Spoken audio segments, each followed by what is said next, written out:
Welcome, everybody. Greetings and happy Wednesday. I had to look over to my calendar thing on my computer to remember what day of the week it is.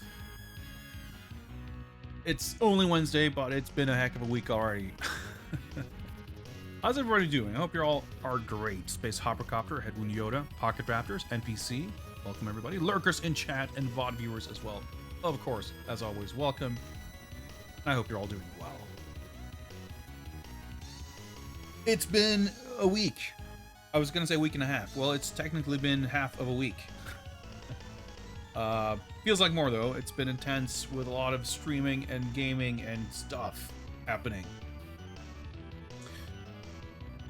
For those who may not have been present or aware, I did a little guest appearance on Ash Said High's stream yesterday for a little bit of art jamming, and it was a lot of fun. It was a lot of fun. Me, Ash, and Kay, and Chubo did some kind of improvised drawing of various, themes and topics.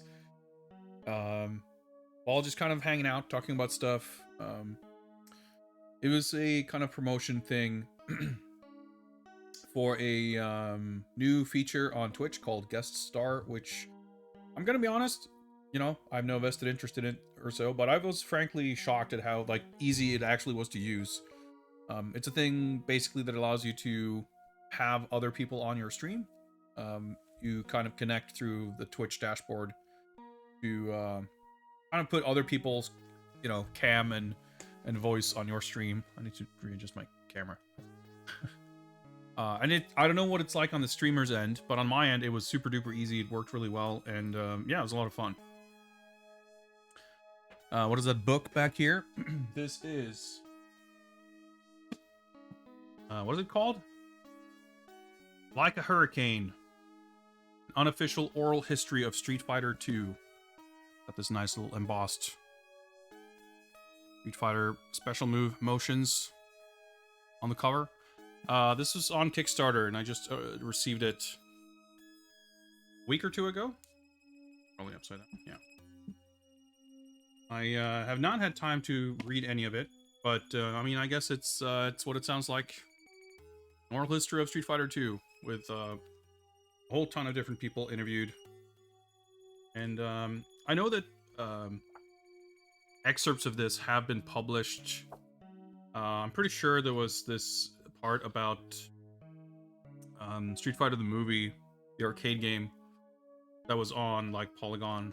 I don't know if it was the entire chapter or just part of it, but there's been bits and pieces, because this is, of course, been in the works for quite some time, as you might imagine.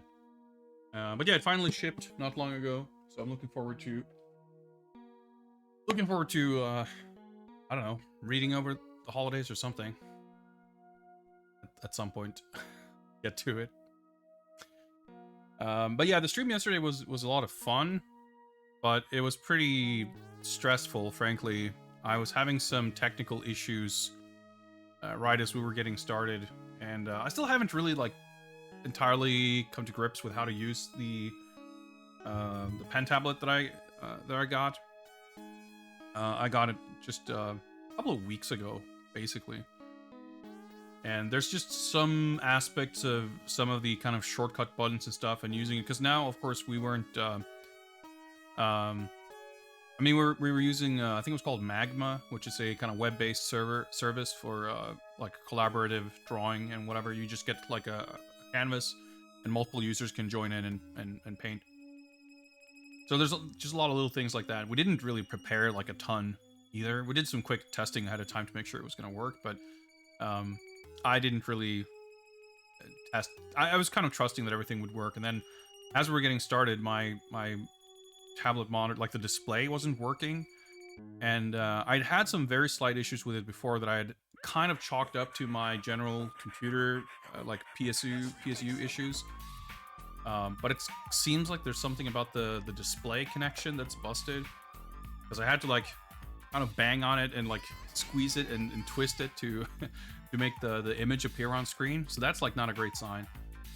The thing is, if it's a matter of jiggling the connector on the cable and it'll be fine, then I'll probably live with it. because I really don't want to have to go through the hassle of trying to figure out like how to get it serviced. It's just, I just hate having to deal with any of that stuff. So if I can live with it, I'll probably live with it. But I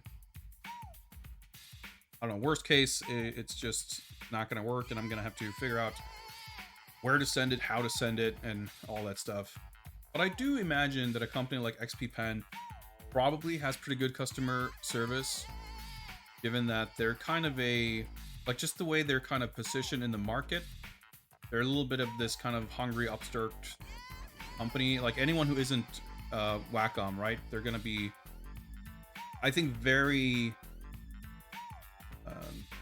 concerned with like making a good impression on customers. So hopefully, if it comes to that, it will be a smooth process. But I hope it doesn't. I hope it doesn't. But yeah, that was fun. And if you want to check out what we did, what kind of stuff we drew, I posted a link to the VOD I posted it on Twitter. I posted it on Discord as well. So you can go find it.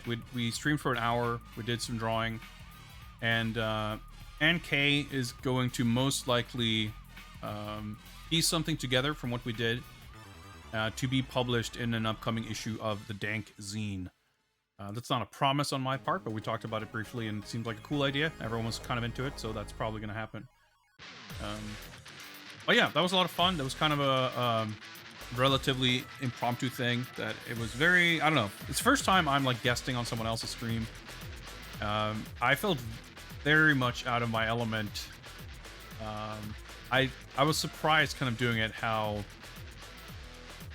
not nervous I felt. I didn't really feel nervous, but I felt so like I felt acutely aware that I was not like streaming and communicating directly with my audience. Like feeling a little bit trepidatious and like unsure of how to like even sharing the the ether, sharing the space with somebody else. It's not that I that I mind it or anything. I'm just not used to it, right? So it was a very different streaming experience, but it was a lot of fun. And to be honest, actually, I was gonna say I'd love to do it again, which is true. But I will say, as far as feeling a little nervous and uncomfortable, I was feeling very self-conscious about my drawing.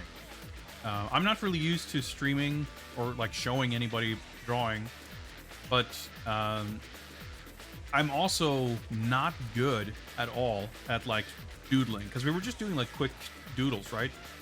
It was just an hour and we did like 4 different things, I think. So there's no time to like be precious about anything. There's like a combination of not like being quite used to the hardware, not really being used to the interface with the software, having to consider like how to handle the shared canvas. There's like a lot of things like that I felt like Anne and Chuba were so much more comfortable in in their element. I felt a little I don't know, inadequate, but I had a good time. I think people enjoyed it too. I drew, what did I draw? I drew the anime chief of police from the PC-88 version of Police Quest 2. We had like different sort of themes or prompts, and we just kind of came up with whatever we wanted to draw. I drew a wizard. I drew Buff Macaw 45. But I wouldn't want to spoil everything. I think you should go check it out. Yeah, Chubo's super talented. I mean, so is Anne, of course. But yeah, I think it's like, I mean, it's not a competition. It's not, I'm not saying any kind of art or creative endeavor is like more or less impressive or more or less worth or anything. I just felt personally, and that's part of why I think why I don't really enjoy streaming drawing all that much, because for me, it's typically a very drawn out process. I spend quite a few hours on anything I do, and it's a lot of trial and error. Like,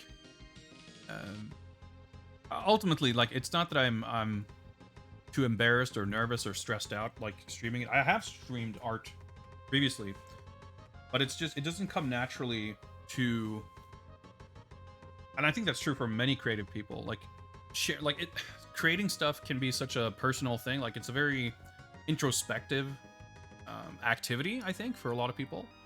It's something you do as a, well, I shouldn't say you, like generalizing, but for me, I guess, it's a kind of introspective, meditative thing. It's a, something I do as a,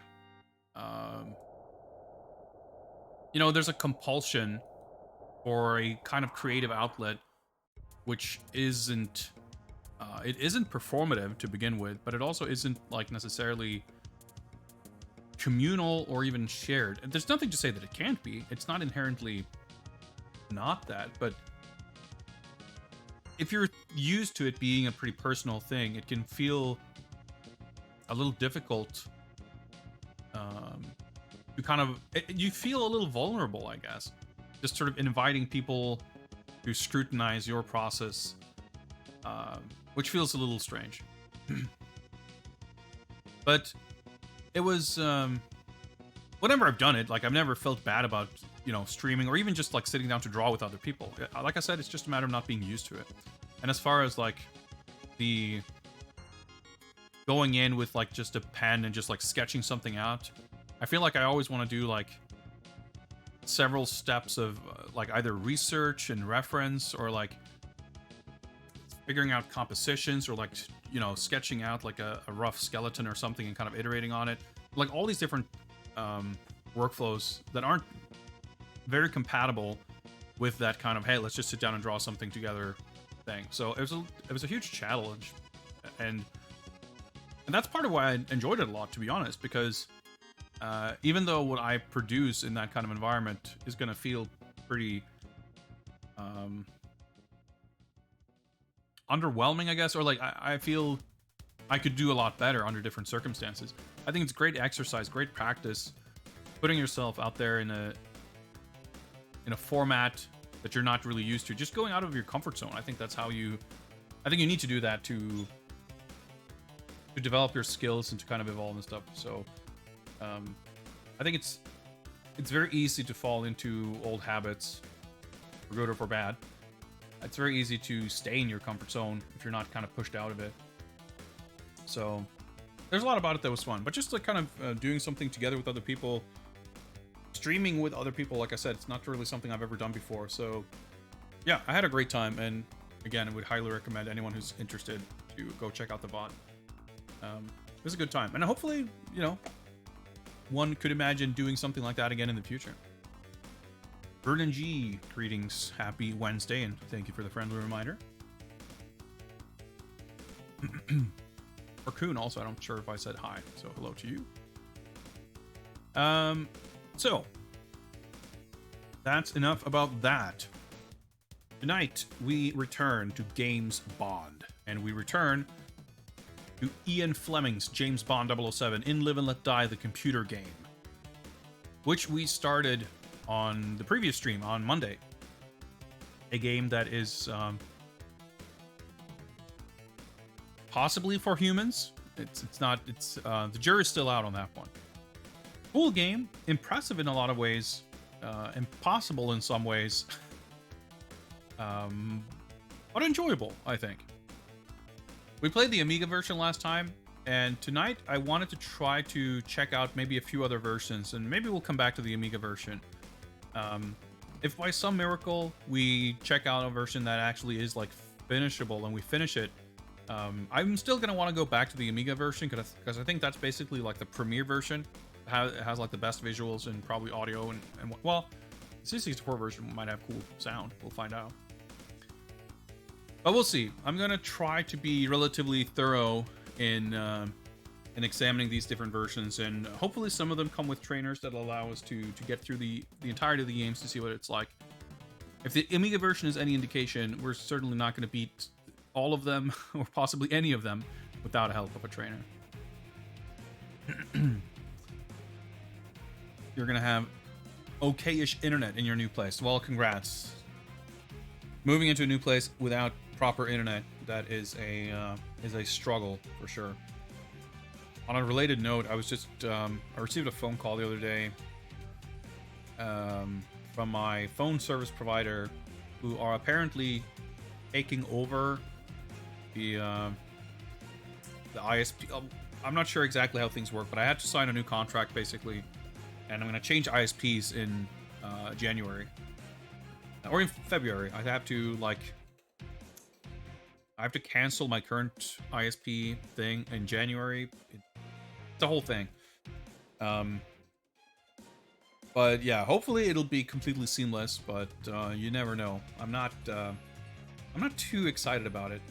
I think my monthly fee should go down according to what they said on the phone, so that should be nice, I suppose. But yeah, is it going to be worth it if there's going to be a bunch of hassle in the transition? I don't know, but we'll find out in February, I guess.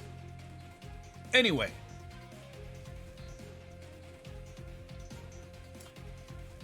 it's time for James Bond. Ian Fleming's James Bond 007 in Live and Let Die, the computer game. It's the amazing title of this amazing game. Is this the first of the Domark games? I think it might be. Domark had a run there in the 80s and 90s of putting out a bunch of Bond games. And I think a lot of them came from different developers. They're very different types of games. You know, aside from my, you know, regularly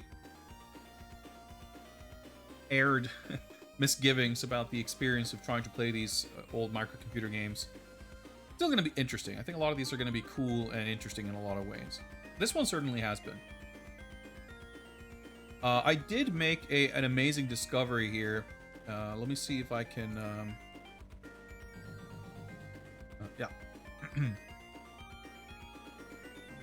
As I was doing a little bit of research, I wanted to check... I wanted to confirm, best as I could, the developer and publisher details and all of that. Because, especially with these old computer games, it's not uncommon for different developers to handle different different ports of a game, and for that to not be terribly well documented. But as far as I can tell, from the information I've been able to find, Elite Systems, I think they're called, Elite, are in charge of all the ports. At least I've not seen any other company names listed. But as I went to Moby Games to check for some of these details, I found something incredible that I was not quite ready for, and I will share it with you in just a few moments. Let's see here. Exodyne, what is up? Battle spacing is mildly infuriating. It's quite odd, isn't it? I saw that I think it's, I don't know if that it's the same, but I think it's kind of based on some kind of title treatment from like one of the movie posters or something. But it really absolutely does not look intentional, right? It looks like a mistake. It looks very strange. Let's see here. Oh yeah, let's real quick before we get into this, just do a quick update here on the Pew Branch Research Funding Initiative. This is our interactive mechanic for unlocking additional secret bonus games to be played in Games Bond. All contributions to the channel in the form of bits and subs and donations and whatnot will add to this little number there at the rate of 1 point per bit, one Q credit, or whatever we're calling them. And when we reach the highly arbitrary goal, we will add the first secret mission bonus game to the game list, with several more to follow. And we'll check in on this periodically to see where it's at. Now, let's take a look at this. Maybe Die was also supposed to be further up. I don't know what the deal is. I don't know what the deal is. So when we started playing yesterday, or before we started playing rather, on Monday also, we looked over the this cover and the information and everything. And as you can see, this is for the Atari ST version. And from what I could see from these scans, I think this is was kind of a simpler cassette tape package of some kind, because it was basically like the box and the manual, or the instructions, I guess you'd call them. It's not really a manual. It's all like in one kind of piece.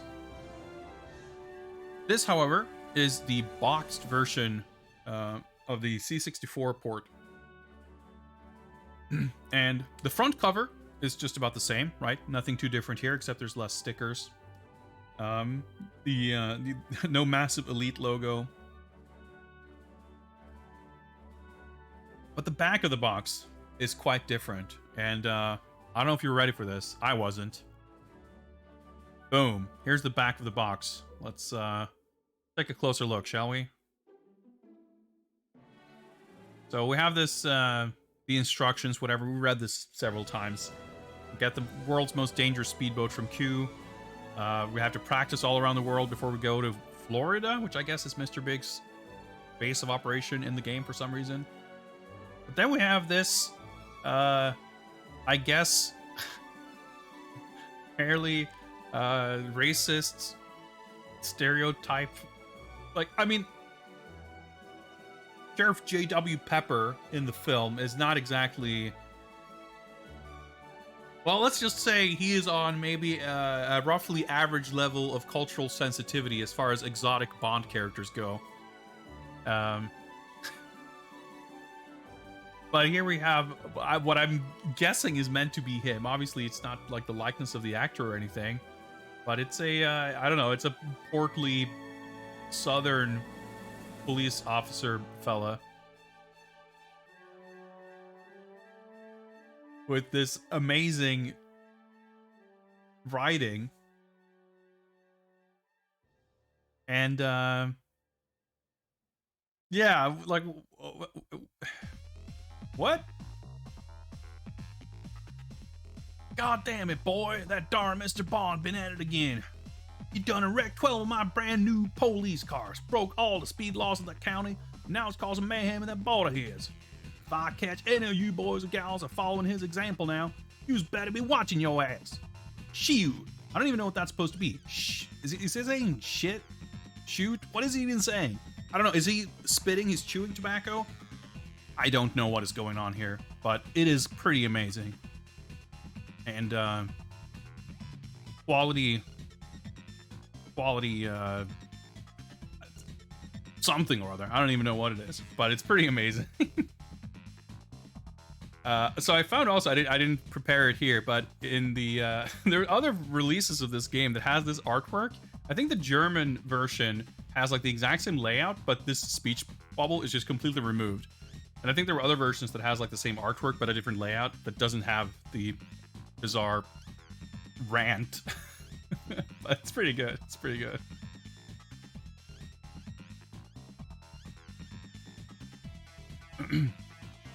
I guess we can't know for sure what this highly illicit verbiage is, but we can only make our best educated guesses. So yeah, I'm glad we were able to find this little bit of lore.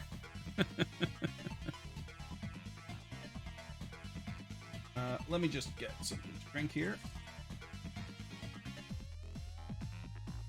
So last time we played the Amiga version. It was very cool, but it was very unforgiving. And I guess I don't really know to expect any other versions to be any easier. But I'm curious to try them out to get a sense of how they may or may not be similar or different before we resort to using the trainer to finish, or to just kind of make our way through the game. So I thought for tonight, we will take a look at the Commodore 64 version first. That's the one I'm kind of the most interested in. I did, after some trouble, find myself booting up the Atari ST version that seemed, as far as visuals go at least, identical to the Amiga version, with some audio being like pretty nasty sounding. We might be able to check that out, but I'm not going to prioritize it because essentially it is. We're not really going to see anything much different, I don't think. The other versions that I have on hand, I believe, are the Amstrad CPC and ZX Spectrum versions. I reckon that the CPC version is visually going to be kind of looking like a truncated, sort of scaled-down version of the Amiga one with like fewer colors. Spectrum, to a degree, I think is like more like the style of the art itself is probably closer, whereas the C64 one I think is probably the one that's going to look the most different. So that's the one I'm the most excited to check out. I also suspect that it's the one that has the best chance of actually being playable and like feeling good. So let me actually quickly update the game details here and change this to say Commodore 64. Try to keep that info on screen accurate for people who may be dropping in and have no idea what we're doing here. Give me a second as I set the capture up.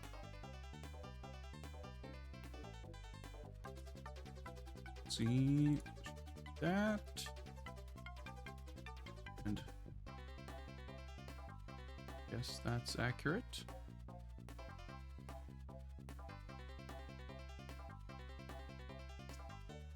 And with that, I guess we can do this. There we go. Let me check.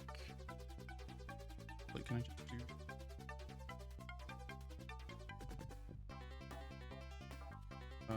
I just need my controls to be... Okay, I think we're good. Let's see if we can boot this up and get some Bond action going. Auto start image. Live ALD. Yes, sounds right.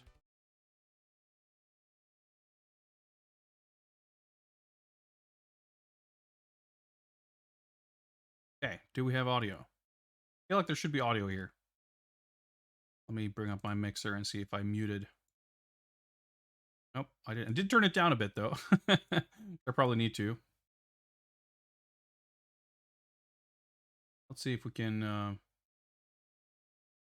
get into this.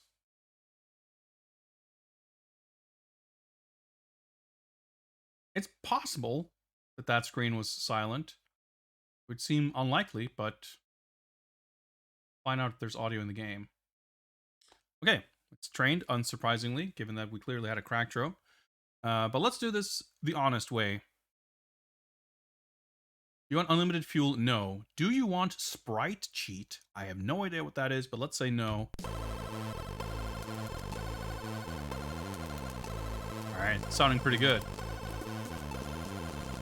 Yeah, music by Mark Cooksey. He's the same author as the Amiga version. It sounds pretty similar.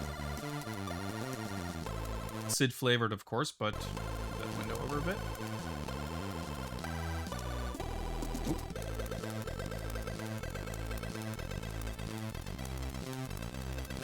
Programmed and arted by Dave and Bob Thomas. Designed by Bob Thomas and Peter Cook. Music's pretty cool.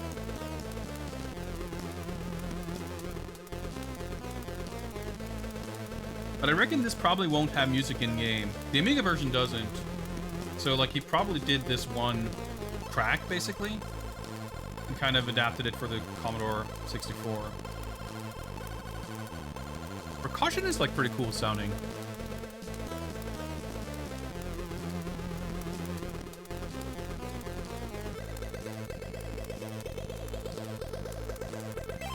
Oh, there we go. I was gonna say, surely we're not done yet. Let's start the timer, though. This is part of the experience.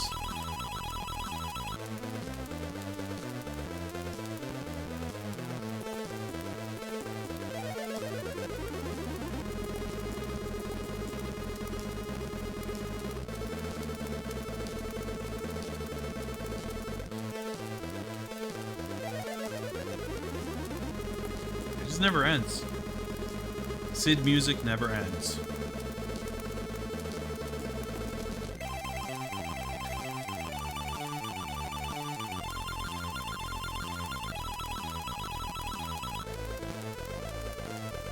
I will say for this one, I'm not greatly lamenting the lack of a chiptune adaptation of the movie's theme song.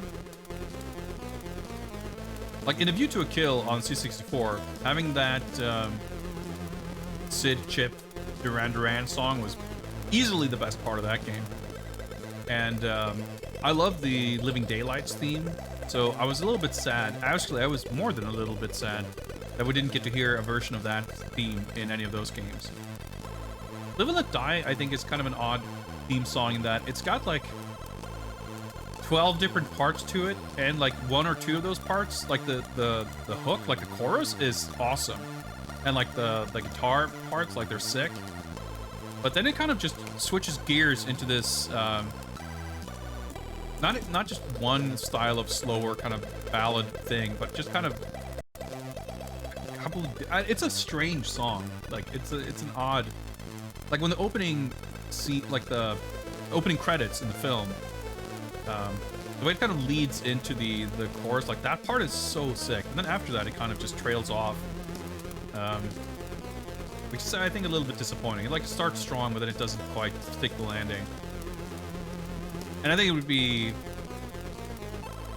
trying to adapt that into something that would work like this for the game. I think would have been, I mean, it would have been fine, sure, but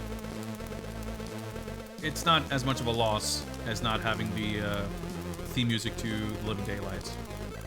Anyway, I think we've heard enough. I think we can we get in the game? Spacebar. Maybe I need to go stick port. Oh, there we go. Practice course. New Orleans, Sahara Desert. The navigation is bizarre. I can only... Left and right doesn't do anything. Up and down changes. But it's like kind of sticky and weird. And it cycles back and forth. It doesn't like geographically move if any, up or down. If anything, it's kind of inverted, which is bizarre. What's up, soldier? But yeah, so even the names of the levels are a little more, I guess confusing is a bit strong word, but practice course, I guess, is the target practice. And then there's the North Pole training exercise, the Sahara Desert training exercise, and the New Orleans mission. Well, there's like a bunch of training you can do, and New Orleans, as far as I can understand it, is the first of several, like, real levels. The back of the box mentions Norwegian fjords and something about the Middle East, as well as Mr. Big's, like, HQ or whatever being in Florida. So that's 3 locations mentioned that are not available to select here. So I take it, after we complete New Orleans, you would get access to, you know, Norway or wherever. And as we get through the real levels, you would eventually gain access to Florida. But why don't we go through this in kind of order here? Let's just try, just to get a sense of how this game handles, how it works. Let's start with what I assume to be the target practice. Oh, this is not in the Amiga version. Duty assignment 007, improve your steering and firing skills by using cannon to shoot the red targets and missiles to shoot the black targets. Destroy targets. Can you get that 100% rating? Probably not. So, in the Amiga version, the New Orleans mission has, like, briefing, but none of the training.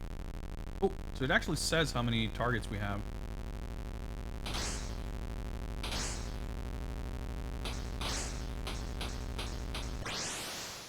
This is actually really nice and smooth. There's a little bit of a kind of delay. Like down plus button to shoot a missile.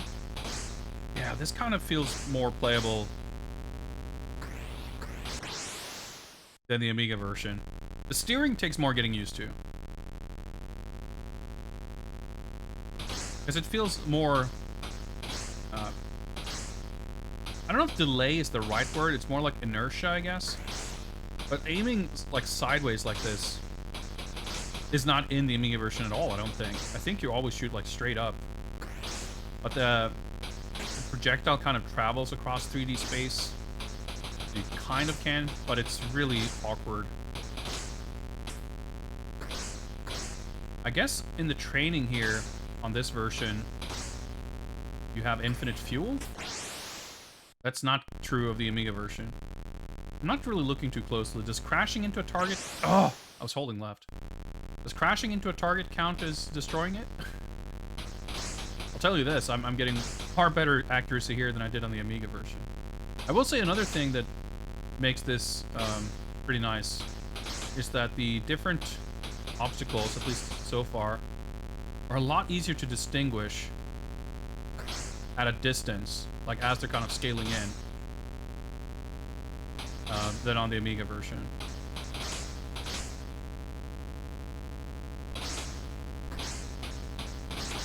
Your projectiles are faster too, for sure. Like a lot faster. There is a limited rate of fire. I was trying to shoot more missiles there because you have to use the missiles on the black targets.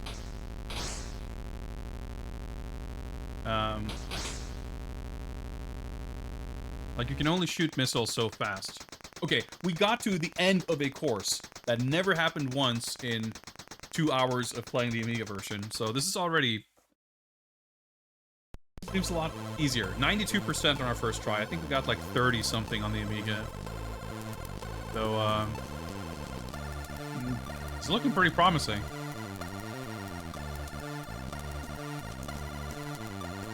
You did not get credit for crashing. Okay, so that even means... I guess we didn't literally miss very many at all. You know what? I'm gonna try this again. Oh, no, okay, cool. I was gonna say, I can't skip that. So fuel, you appear to have infinite fuel for the training, which is not true of the Amiga version. I accidentally missold, but that's fine. Well, we're already fucked that up.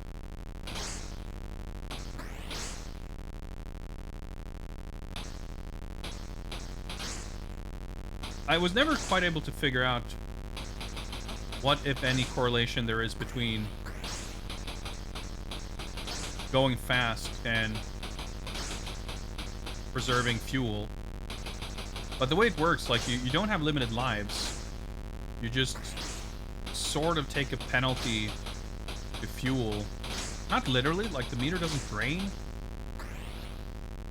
But just anecdotally, if you crash a lot, your fuel kind of doesn't last as long.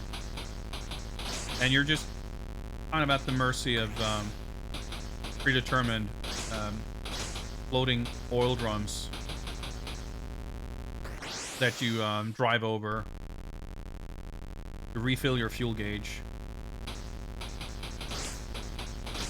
And sometimes they're really hard to get, sometimes they're inside obstacles or enemy fire. You can destroy them yourself by shooting at them. 3D scaling is also a little bit strange, but it's not bad. I mean, for a C64, I sure wouldn't have had very high expectation, honestly.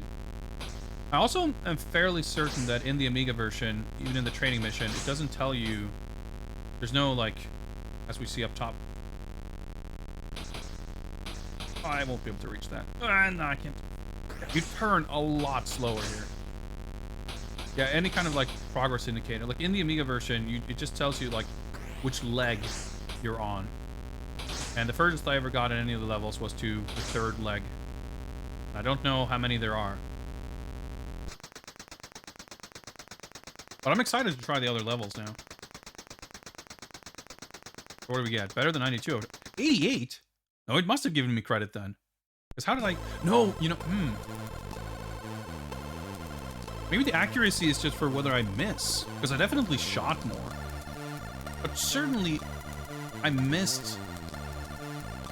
Like, there's no way 88% of the shots I fired actually hit a target. That doesn't seem right at all. Well, the game manages to find new ways to confuse, but hey.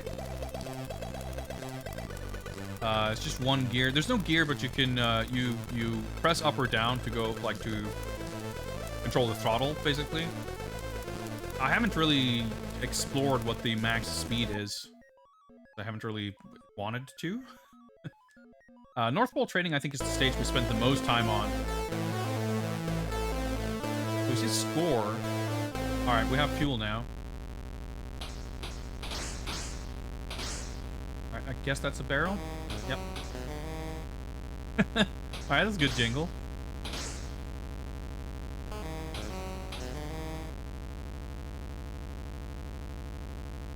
Alright, this log we can jump. Oh my god, you bounce for like 2 miles after jumping. Okay, I missed that fuel. Steering is much harder here. Tunnel. Mines. Pretty cool. The level layout is like pretty similar. Different color palette because we have the ice flows maybe or whatever. Okay, the gun emplacements.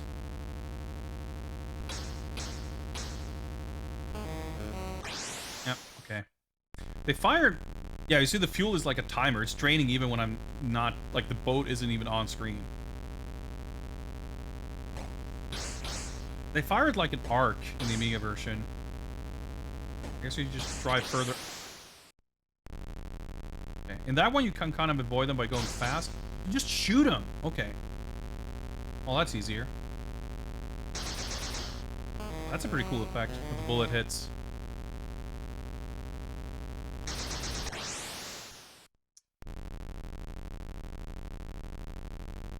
No locked gates so far. We might just not have reached the first one yet. We missed a couple of fuel barrels, but not many. Oh! Do I shoot these things? I must, right? Because I was... There's no way I could have driven to the left of those things. Mission terminated, out of fuel. Score. Okay.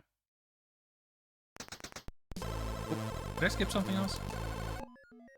Doesn't appear to be any high score tables in this one. Well, there's a high score, I guess.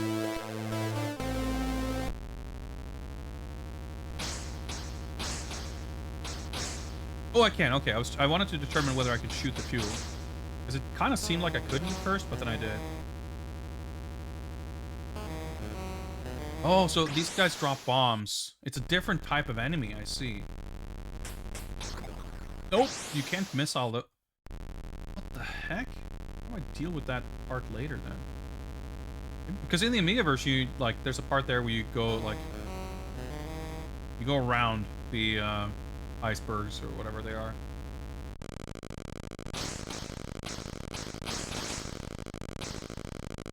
Easier to hit stuff. Oh yeah, so part after the tunnel, I think, in the Amiga version is where you have the enemy boats that drop fake barrels.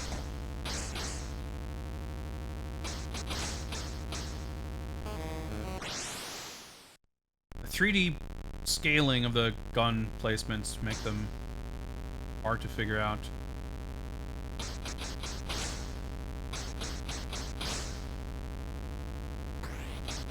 Mean to missile there. What's up, Setsubara? Big Bond Gaming.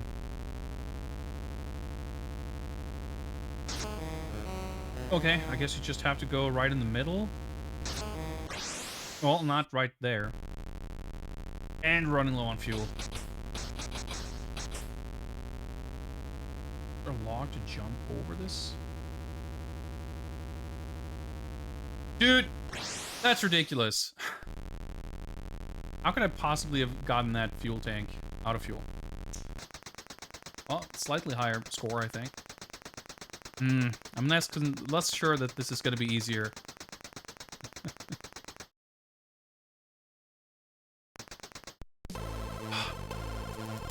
I button mashed past it again. It's interesting, though, because they're difficult in very different ways.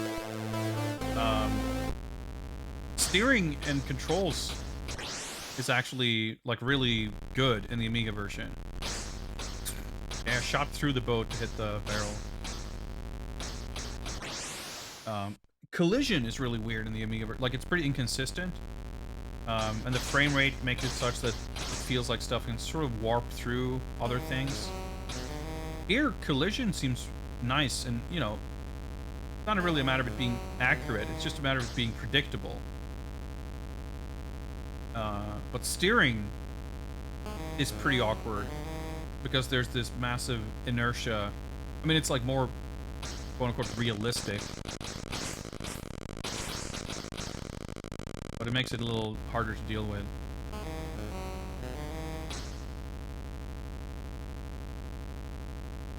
And even the way... Again, like, kind of the 3D motion of stuff works, the way it's drawn on screen. It makes certain things a little bit tricky. Yeah, these, the turrets are sort of a non-issue in the Amiga game. Here they're anything but. Oh, dude, yeah, the small adjustments, turning left and right, really difficult.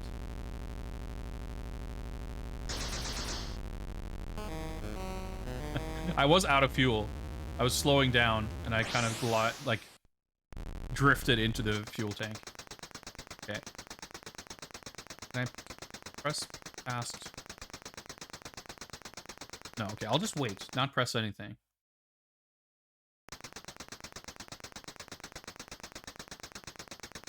There is a leaderboard. Okay, we just couldn't get on it.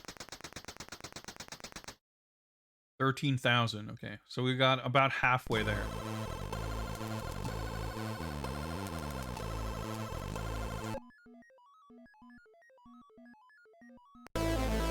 Yeah, so far we haven't completed first leg.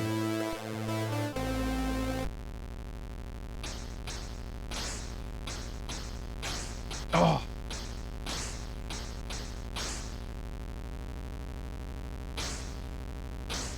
Like, stuff feels like it's, like, as it gets closer, it's sort of, the inverse, like, the closer something gets to the camera, the slower it moves. Because of the way that the scaling kind of works. Whoa! Okay, you don't maintain your horizontal momentum when you hit a log, you just go completely straight. Good to know.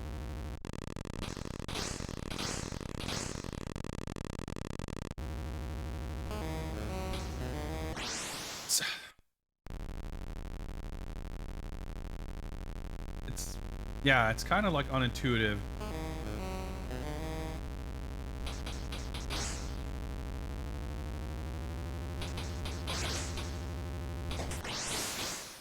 I feel like shooting them is like kind of the only option. Well, you can either shoot them or go to the other extreme end.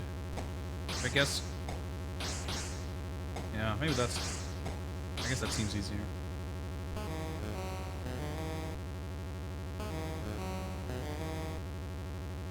Okay, this part though. How could I have got any further to the left?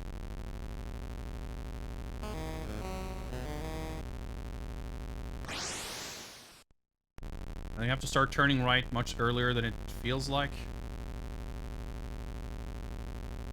Because of the weird inertia situation. It's such a shame because that has such a great effect on the entire experience. And if it hadn't been for that, I would have legitimately said that this is more playable, if not straight up better game than the Amiga one. Yeah, here's the... We're in leg 2.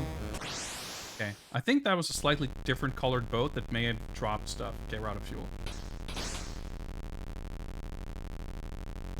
In fairness, you know, it took a good number of attempts before we got as far as we got. Like, our learning curve for progression here is not that different from what we went through in the Amiga one.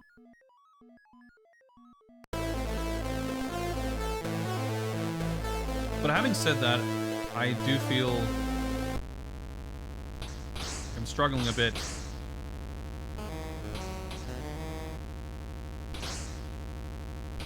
Oh, that was bad. I was just about to say, like, I guess you really want to make sure that you get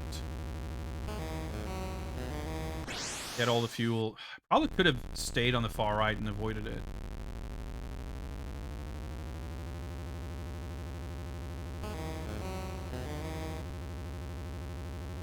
The way the fuel works seems a little more straightforward here, in that it's like literally just a timer that isn't affected at all by anything you do.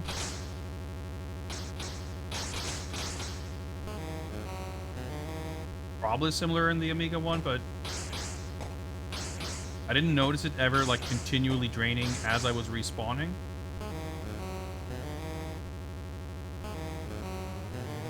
Okay, that works. Oh, it was a little... Okay. I guess maybe, like, traveling at a higher speed allows you to turn faster, which is, like, kind of counterintuitive. But I guess you kind of just want to be at max speed. The missile refill, which we need... I think... Did I get fuel? You need missiles to destroy these gates. Alright, so far just fucking gotta go fast. Yeah, these guys aren't dropping... Well, never mind. Okay. Those should be destroyable.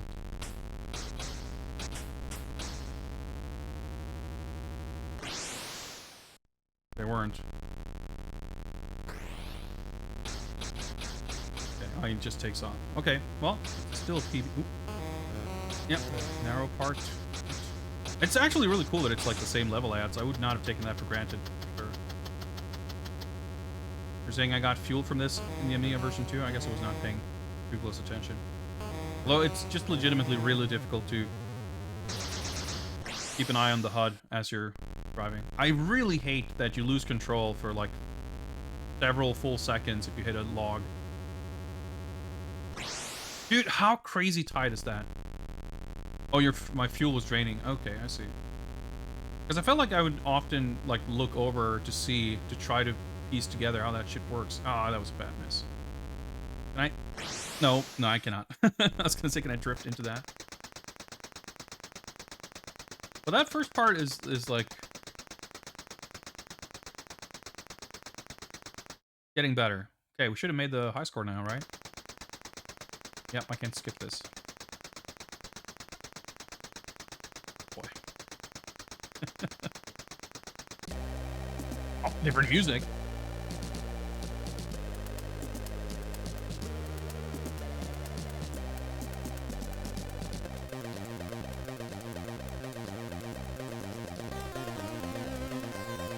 Is this different music? I can't remember.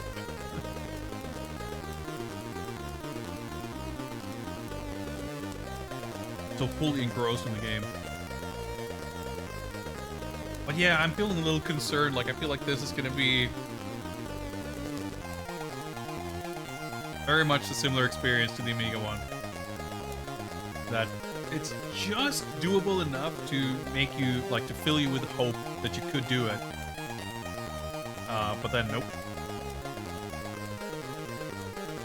You'll reach a point, you know, where you sort of stop making progress in getting better results in upcoming attempts. And at that point, when it feels like repeated attempts are not going to get you any closer to doing better. I don't know. That target practice filled me with some false confidence, I think. Right, start.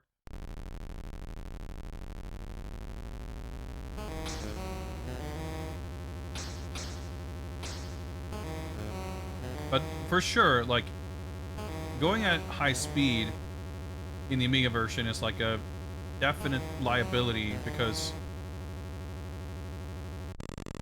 it makes it legitimately much harder to see, to identify incoming objects.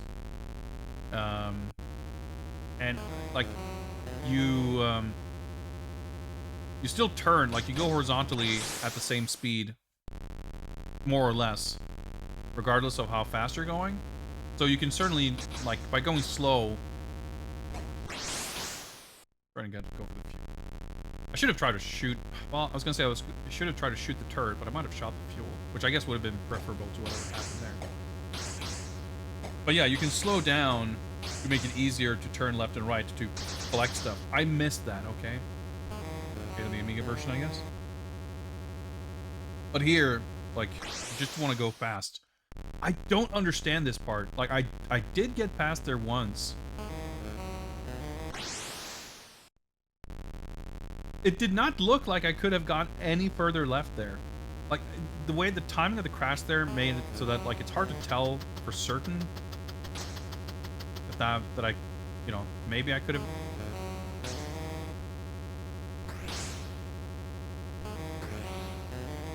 Yeah, it's weird.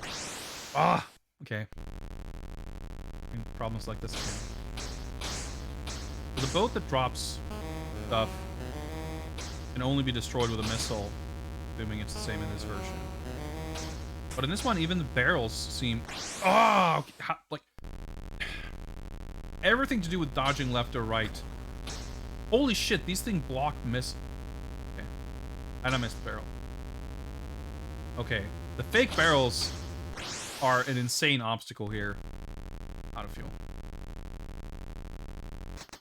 Because you can't shoot them. You can't even shoot them with a missile, and they're much harder to avoid. I'm unfortunately forced to reach the conclusion that this version is even more difficult. Well, let's try the desert. Exercise. Mission begins. Going at higher speed doesn't seem to use more fuel. Yeah, but I assume that to be the case regardless, because, like, what would be the benefit? Well, I guess in this version, there is an actual benefit to going fast in terms of, like, steering. But in the Amiga version, Flash, logically, you know, it wouldn't make sense for the fuel to simply be based on distance. Because at that point, like, you'll just use whatever amount of fuel you're going to use.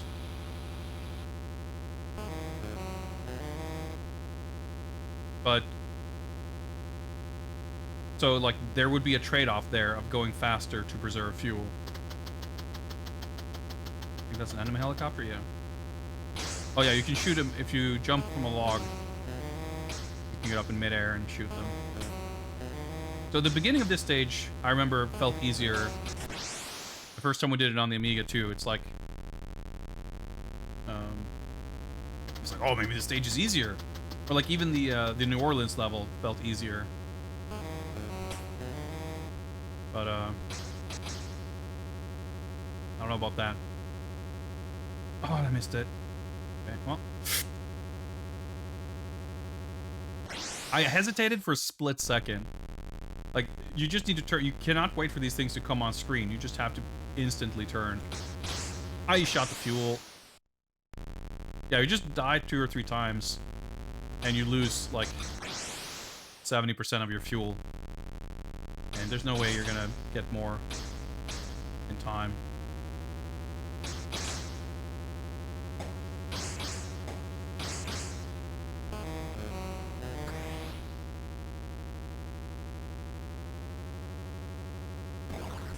Dude! The missile just hit the wall. It didn't fire, like, down the tunnel. Like, it's just like the camera perspective just shot right up. That's probably a high score if I had to guess. We got that far, right? That's not bad for a first attempt. Nope, 12,000. I guess we probably needed 13,000 there too. Let's try this one again. The thing is, though, like, actually getting through a level, completing it, seems like a tall order.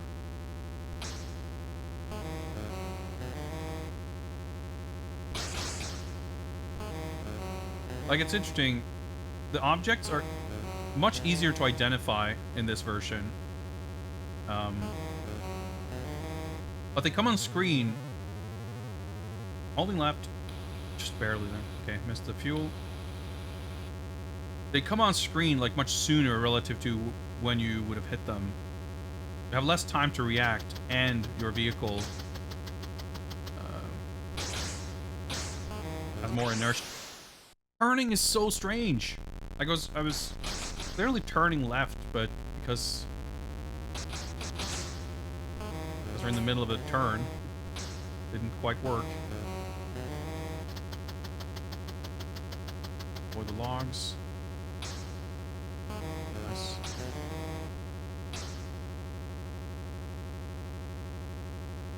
Okay.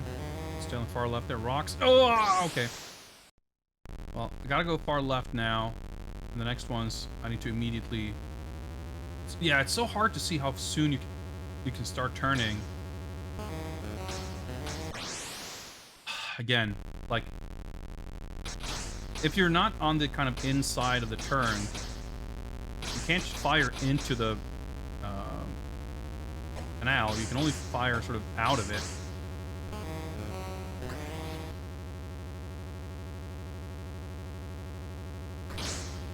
You have to turn into it.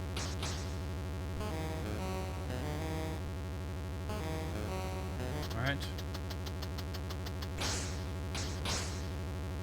Refill.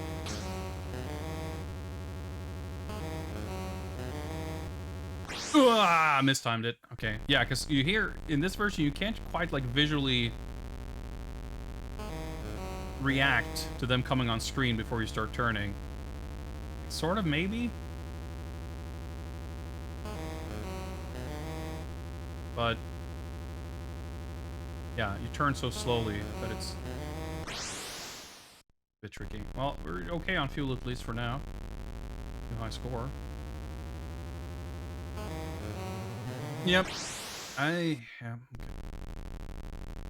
I think we more or less maybe still came out plus there. I haven't grabbed the fuel.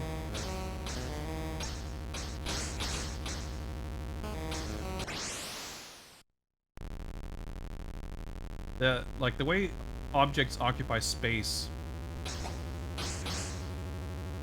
it's a little mysterious. I feel like I have the turrets figured out, though. I'm happy about that. I don't think that's something I could have ever really said of the Amiga version. Whoa! I didn't expect it to go that far left. Wait, what? Oh, it's submarine!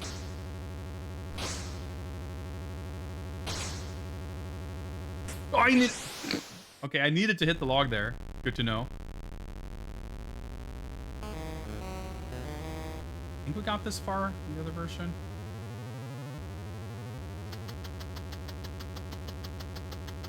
Like, I don't care.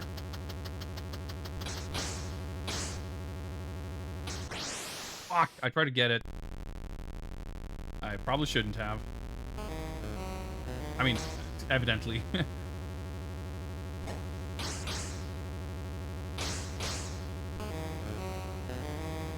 Like, the turrets fire really late.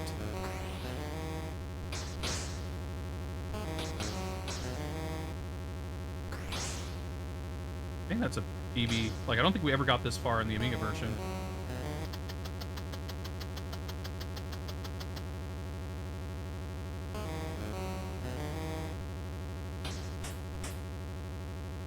Stay on the far left. Ooh. Whoa. Yeah, I think we saw a split like that in the New Orleans level. Homing sticks of dynamite. Good. We're doing shockingly well. We're alive. Half full, though. Half empty, I should say. No. Not more of this. I had to guess, like, from that distance, you can't tell where the rocks are aligned anyway. Okay, that's kind of cool that that happens. That's not, like, in the Amiga version, you just crash. I think. Pretty sure how that happened. Sake! Like, we could be close to the end of leg 3 here. Nice. Okay, not grabbing that.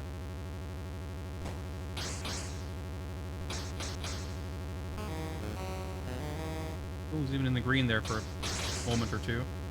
Nice. Okay. Well, I'll take that trade because I'm pretty sure you end up. You stay alive for a few seconds longer. There's usually fuel at the other end there, but not this time. Fuck, just a little bit early. I guess you probably can wait for it to go on screen, but I'm so skittish about that. Fuck, I didn't mean to go up there. Okay. Out of fuel. Oh, dude, but holy shit, that went so much better. I wish you would have told me, like, how far we got in and how far we're... Like, how much was left. I'm so eager to learn. I mean, this version, of course, doesn't even... doesn't put on screen, like, leg... whatever. But I never got further than leg 3 on any level, and that's where we were here, too. But we were very far into leg 3.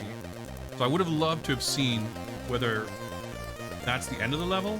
Because it just seems, you know, I'm not basing that on anything other than 3 being a nice even number.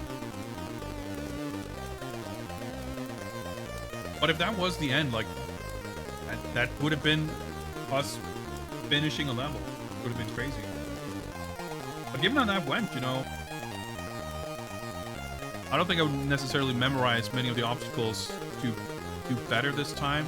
I guess, you know, stuff like the banks, I'm gonna try to go, because I'm trying to go early, because usually there's like a fuel tank on the other side, and you, in order to get the fuel tank, you have to go early so you have time to go grab it and then turn back to the other side.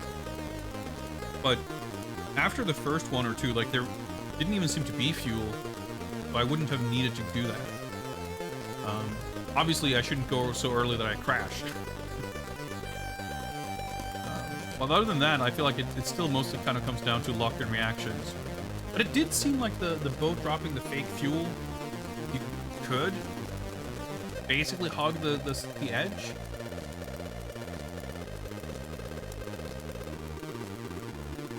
And for the later one of those, you want to, guess, be on the right side, so you can grab the fuel that shows up. I want to give this one more try.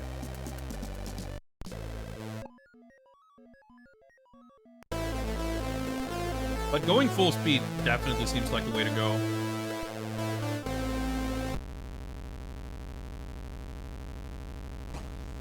Yeah. Avoid that. I probably didn't do before. See, yeah, like, you can go right up to it, basically. And as long as you start turning the other way, at that point, you'll basically make it. Screw that up. Let's see if we can... This is basically a worst possible start. It'll be interesting to see if we can bounce back. Like, if I ever reach a point where I have a full fuel tank, that basically means...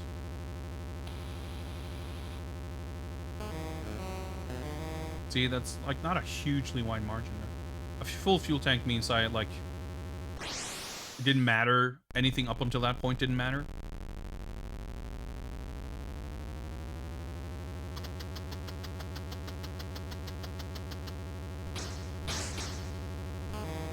Whoa. Yeah, in a situation like that, like, it's sort of scrolling into you sideways and you can't shoot it.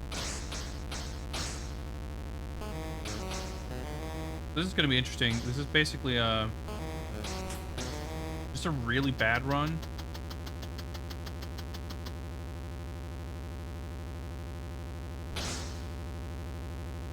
We'll see to what extent it's recoverable. I should have, yeah, I just needed to turn a little sooner. It's unintuitive, like, you have to definitely turn sooner, like, you have to start turning the other way before you pass the rocks. Which feels real weird.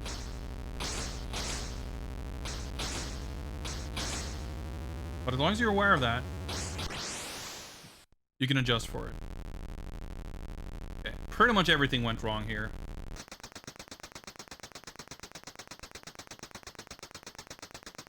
but I'm getting a little bit more familiarized with how some of the obstacles behave. If we manage to complete this level, like, that would be so gratifying. I can try to go for a shot there, but even if I miss, I still have time to turn around the other way.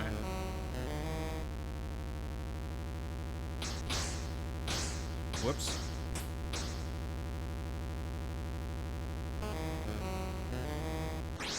I hate those things. Like, they're so much more unpredictable. Like, in the Amiga, I don't think there's different types of planes. They just shoot. It looks a bit different. Wow, okay. Can't believe I actually survived that. But you see, like, the foam or whatever on the water surface, and you just avoid that. You hear a little bomb that just floats off to the side. Tricky to deal with. Like, again, because, as everything else, her inertia makes it difficult to... For some reason I thought it was gonna speed up. Makes it really hard to make, like, reactive dodging.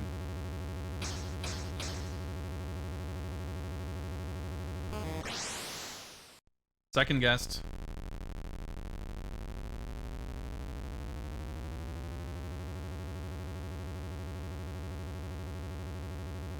Whoa, I got fricked. But yeah, okay. Yeah, you just have to start turning strangely early.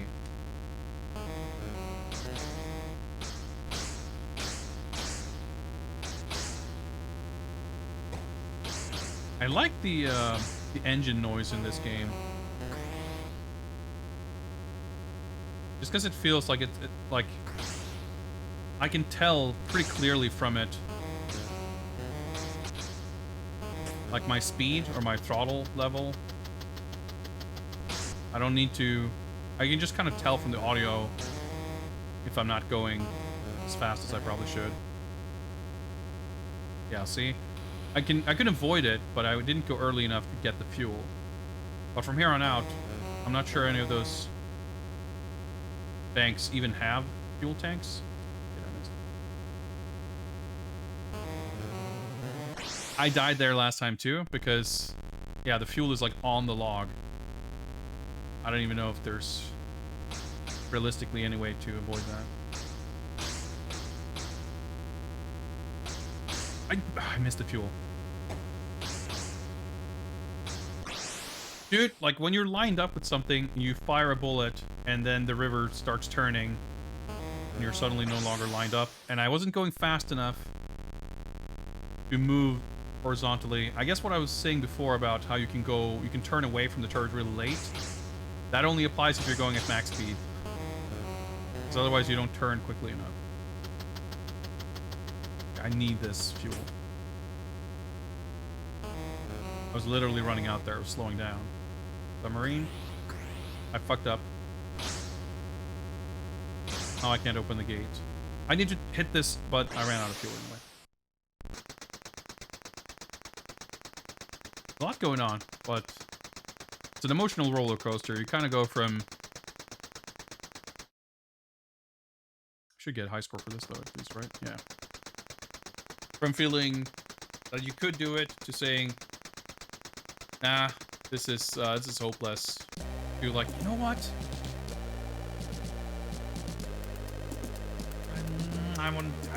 I definitely want to try a little bit more, at least.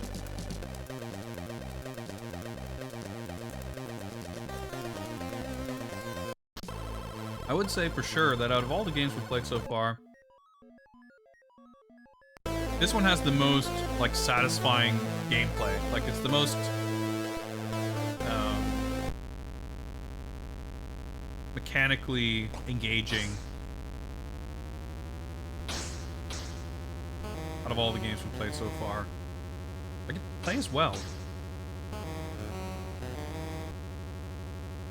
Like, even the problems I was having with the inertia and the turning in this is definitely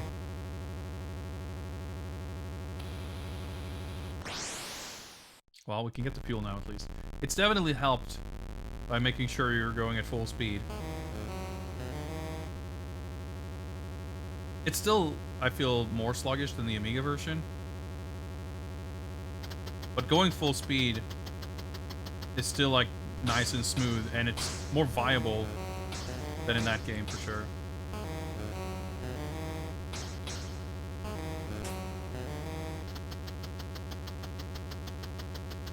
I don't... Well... I was gonna say, I don't need that because I have the missiles, but I guess I need it for the fuel. I missed it. Ah! Just split second too early. And then you stay on the same side. Dick move.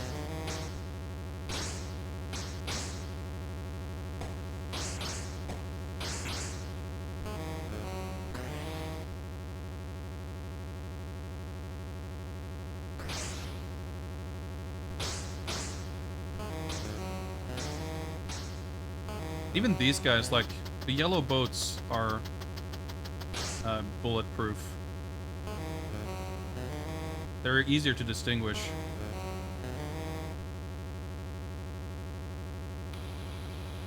Trying, but again, fuel is all but full, so let's get this.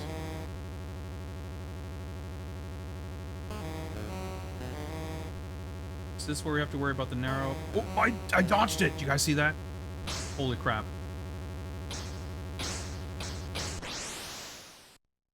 Could have mashed. Still, that's like fewer deaths than normal for sure for this part.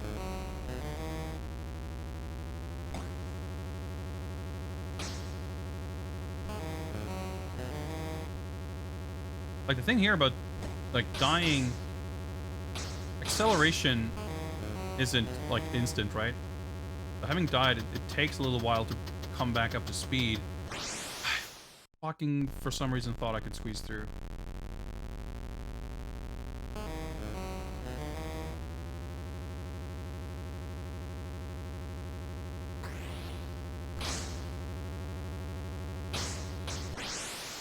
Okay, we need to hit the logs here. But yeah, like, because it takes a good while to accelerate,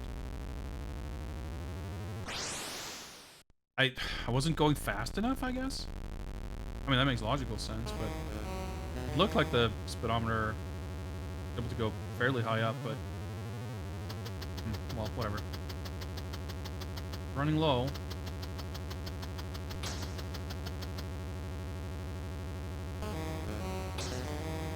Still not doing great, though. Fuel. At this point, I can't really afford... I won't... Shit, I should have tried to... I think that exact same thing happened last time. I didn't even think... Well, first of all, I don't necessarily think too much about shooting the turrets because... the more consistent strat I've found involves dodging them. But even if I wanted to... shooting it is a little bit dicey when there's fuel that you desperately need right in front of it. You know what? Let's just...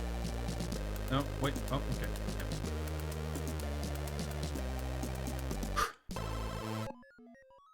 That's the way it goes. Game spawned giveth, game spawned taketh away. You think you're doing great? Till you're not.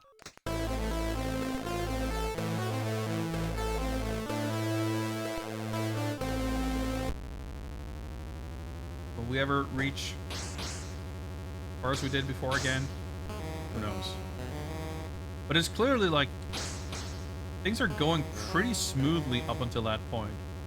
So yeah, it's possible that the stage is getting harder there, but I think it's also a lot of it just comes down to that's the part that I don't know as well. But with a bit more practice, presuming I'd be able to relatively consistently get that far. You know, might be like here and there are obstacles that I'm learning to tackle more efficiently. I think I just shot out a missile there by mistake. think we'll be okay. There's probably going to be a refill before you need them. I don't tend to use the missiles for much other than the gates anyway. They're the one thing you obviously need to hit, do not die, but also one thing you can hit without needing to aim. So what's the deal with that? I feel like maybe it's like my speed, like due to my speed, the position. Wow, the mines. Yeah. Sometimes I guess things are just like ever so slightly offset in their patterns. Oh, okay, I perfectly sniped that. And I don't know if it's to do with my speed or what.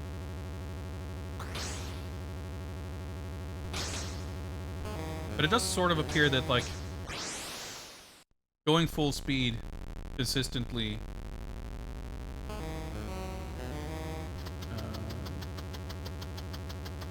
makes things a lot consistent. Yes. I was very late on that. Yeah, I could certainly learn the timing to get that.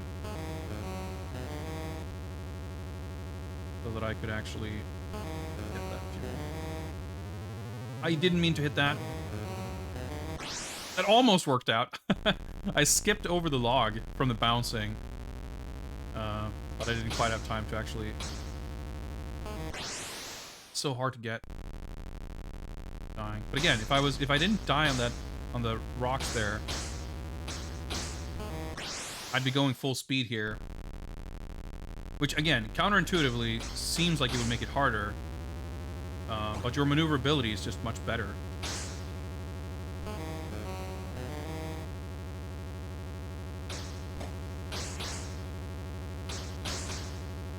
Those I almost shot that. Really remember what's up here. Nice. I don't know if the sub is like poses a threat exactly, but nice. Green fuel, barely. I like that the fuel gauge is easier to read in my peripheral vision in this one. Because it's just like, it's just green if it's over the red. And once it's in the red, it starts flashing.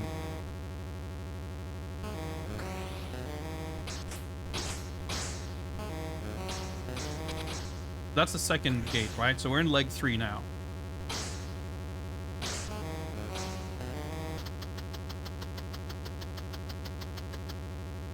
Fuel health.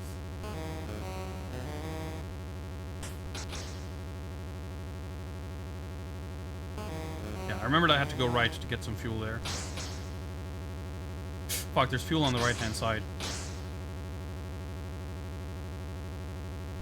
Still doing better than before, I'm sure, but... better than before doesn't necessarily mean good enough.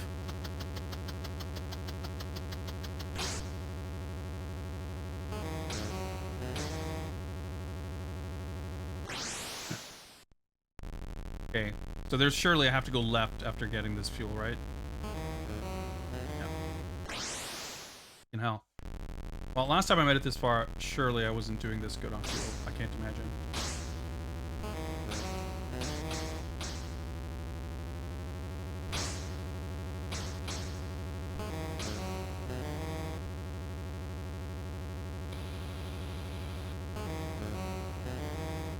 Dude, I was like at full fuel, okay. Not jinx it, I missed that one.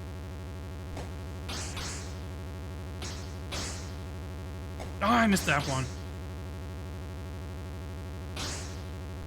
Not that one.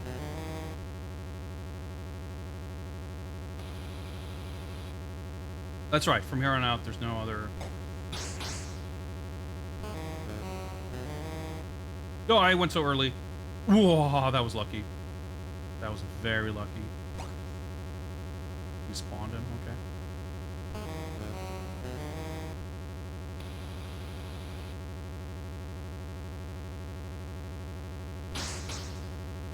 Nice.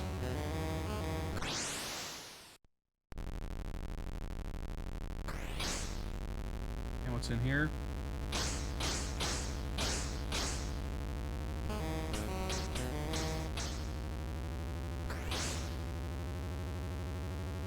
Okay, leg 4.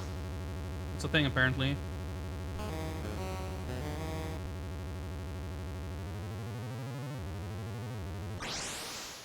Okay. I get this far, because I remember a section like this, but I think it was in the New Orleans level.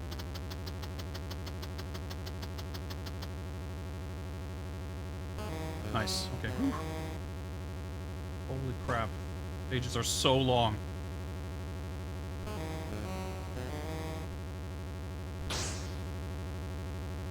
Bet I should have gone left. No? Okay.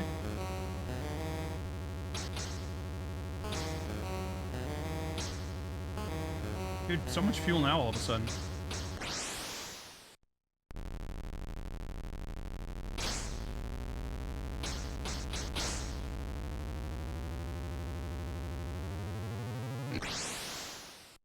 I wonder if I could have... Was there a nice bit to put... Well, okay, I was gonna say to put me right on the fuel, but then I didn't collect it. I want to say something I read before, whether it was a manual or a guide or something, mentioned something about having to hit a missile to destroy Mr. Big's frog factory or something at the end of a mission. I wonder if that's going to be a thing here. Well, now we're back to that. Okay. I was thinking naively that maybe when we got here, this would just be like it's the end of the level wrapping up here, but nope. There's a full section.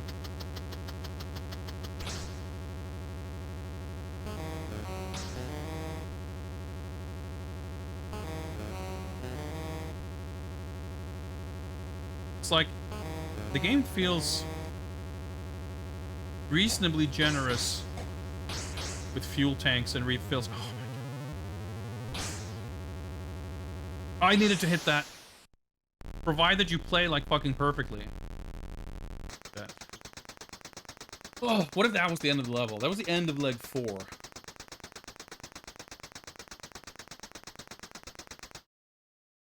I'm overwhelmed.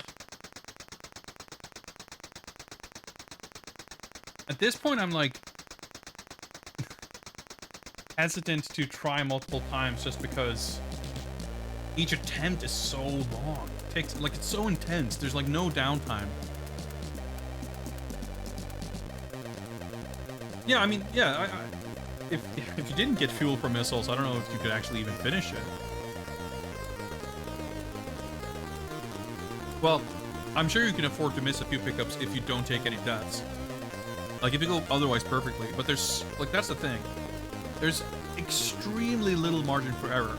As long as things go well, it feels pretty fair. But when it doesn't, like, it takes very little... Maybe one more shot. It takes very little for this kind of snowball effect to kick in and... like a Gradius effect, I guess. I mean, not in the exact same way, of course. It's not about losing power-ups, but...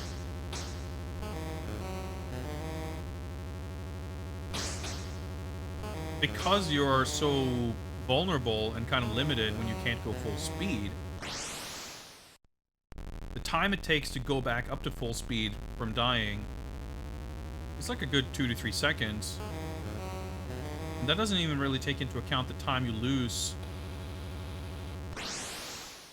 Yeah, I was trying to go early to collect this fuel here. Basically full on fuel. Like you die, you stand still, and you keep losing fuel. And then you're not like continuing from where you were. Like it takes another several seconds to get back up to speed. And while you are doing that, your maneuverability is greatly decreased. So you're at the highest risk of dying right after you die. Like, yeah, technically you get a little iframe grace period. Which, you know, thank God. Got him better at this part, at least. Holding right, but you can't move sideways during jumps, so... But, you know, if I was going to take that death, at least I got the fuel out of it.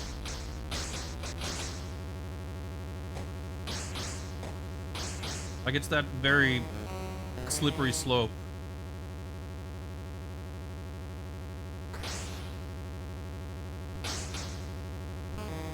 Once you die, you run an increased risk of dying again. What's with the perspective? Why is it... Oh my god, okay. Unspeakable horror awaits you. I went early enough to dodge it, but I was so early that I hit the second rock. Track Zero, thank you very much for your continued support and contributions to the Q Branch Research Initiative. Can't quite read chat. I was able to glance over just for a split second to see your name.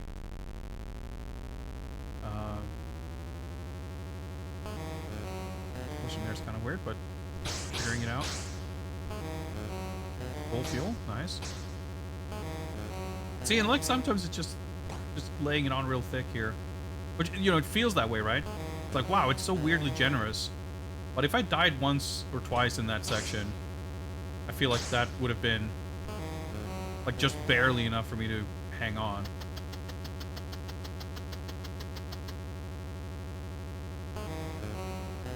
Keep in mind that if the river splits, you want to go on the right. Jump.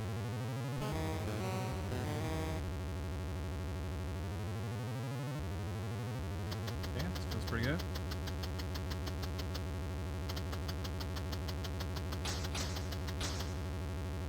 No fuel in forever, so that's important. Quite some time. Nice.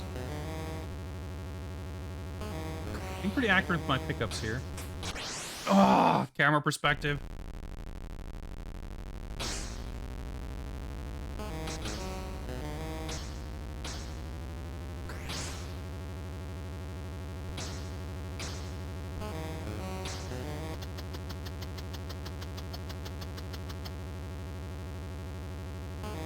Nice, okay.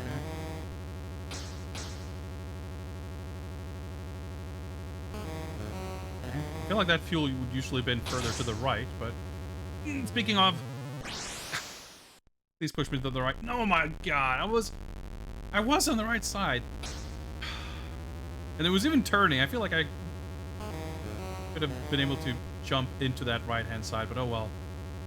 Well, decently in the green here on the fuel, so I think we're doing pretty equivalent to last time's run. It's so hard to see whether the gap is on the left or right. It's so hard to see. I'm holding right. Oh, like whenever the river's turning, and especially if you're not at full speed, your turning radius is like hopeless.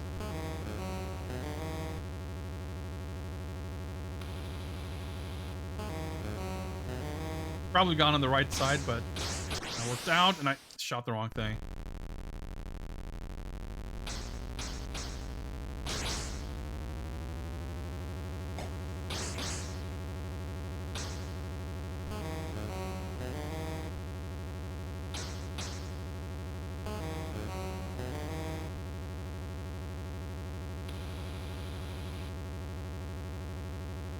I was hoping I'd be back to the part where you get more fuel, but alas. Timed it correctly, though. That was perfect. Looks dicey as hell, but again, if the river splits, I want to go on the right-hand side. Well, when the river splits, I should say. I know it will happen again. I don't remember where.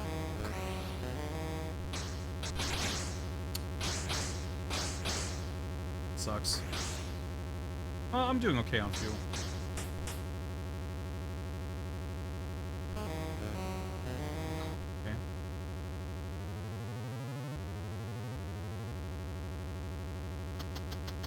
of weird that I didn't jump into it there.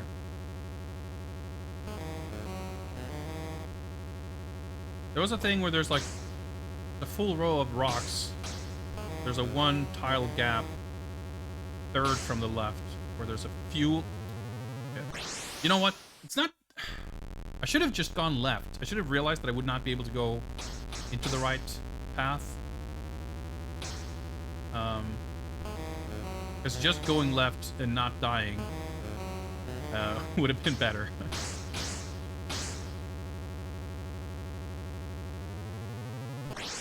I hit the fuel, okay. Last time I spawned like this, and I was not able to pick up the fuel.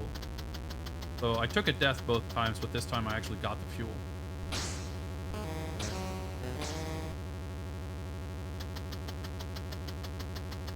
Yeah, there's no real warning when, like, parts where there's a log when you actually need to jump. That was super late. No way I can get that. No. Shit. I was trying to go early, but I sort of hesitated. Perfect. Pretty much full fuel. Excellent. At this point, I don't remember anything, pretty much. Just have to...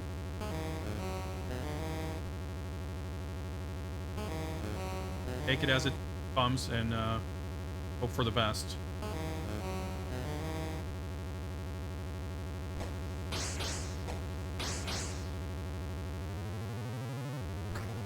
Come on! How did that missile not hit? Oh, that's right. You need to hit the... Got this far. Again, there's a log. Your instinct is to avoid it.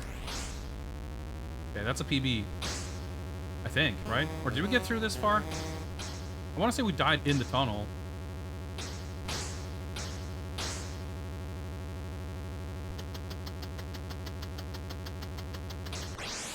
Oh, when the camera's like off to the side like this, it makes it even harder to aim properly.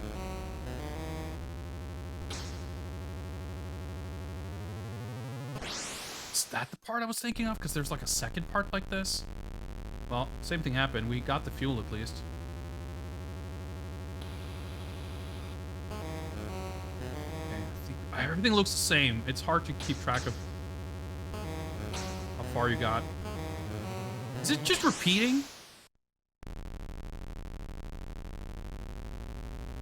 It's definitely like using patterns that we've seen before.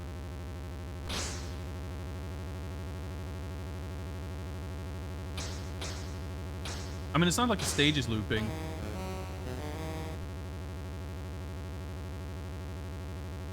It seems like it was like kind of reusing segments at least. Fuel, please?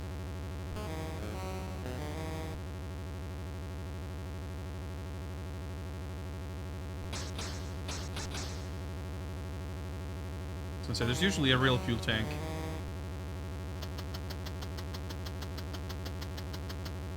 Holy crap. There's pretty much no way I could have gotten that, I think. I don't regret not going for it, at least. Oh, that's bad. That's a problem, you know? You miss one pickup. Even two in a row. You feel screwed. Dude, my fuel.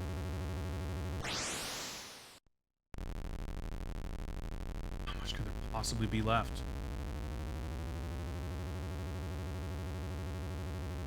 Of course there's no fucking fuel drops here.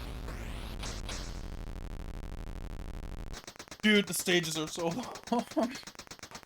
But literally, you know, if that if the missile pickup, if I had been able to grab that and /or get the other fuel, I would have been able to go for a few more seconds. And that might have been enough. Hard to say. Let me catch up with chat. Animated Taco, Sharpie. Welcome, guys. Is this marathon dedicated to the Queen's memory? I don't know, Track Zero. That seems a little insensitive, don't you think?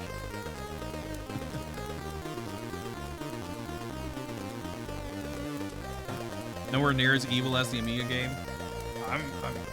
Well, I think that is true. in some ways. But the controls are ideal.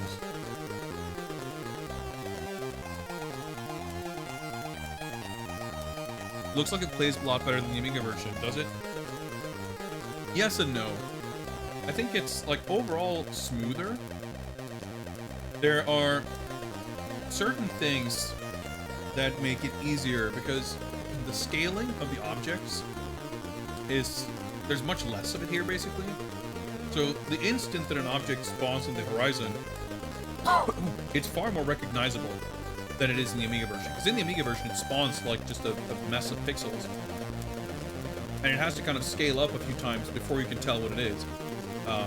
And the overall screen refresh rate is slower on the Amiga version. But they do appear further away on the horizon. They stay on screen for longer.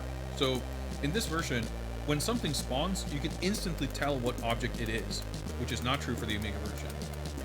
However, the time between it spawning and you having to react to it is shorter. Which makes dodging the rocks, for example, much harder here. I feel you're more...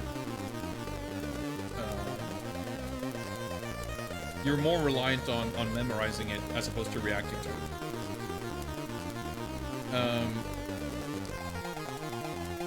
But the bigger thing, the biggest issue is the steering. There's a very heavy inertia to your movement. There's a little bit of a delay, but I think the way it works, it's essentially that, like, the speed, you know, as you increase the throttle, you go faster. And as your forward speed increases, so do your left and right movement speeds. So you're kind of, and it, you know, it kind of makes sense to a degree. If you're like standing still, you know, your left and right speed should not be completely decoupled and unrelated to your forward moving speed. If you're standing still, you should not be able to like strafe left and right. So it makes sense that when you have 0 speed, you cannot turn left or right. But the way it's like, it seems directly correlated because that, like, I have to go max speed, otherwise my maneuverability is awful. And it feels like it makes logical sense, but it doesn't quite make like video game sense because you can't slow down to make a turn more easily.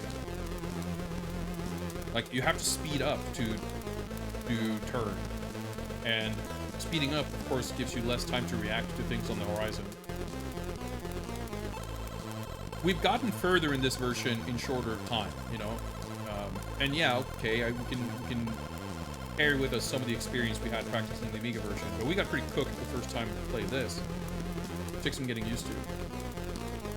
I think it's probably fair to say this is like a little more playable, a little easier, but it does come with its own set of annoyances for sure. Let's see if we can make it like similarly far. I think the HUD, like the less busy HUD, like I said, the fuel meter is much easier to read. Like, I never look at the fuel meter, but I still have a good idea of how much fuel I have. But because I can see in my peripheral vision, there's not like a gradient. There's just green, and I can kind of tell.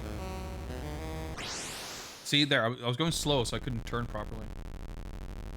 I can pretty much tell in my peripheral vision the rough ratio of green to black. Like, as the green decreases, the black increases. And once you hit the red, it starts flashing, making it very visible. And that's great, because I feel like in the Amiga version, it's less... it's like a little more ambiguous, I guess. It's like more subtle.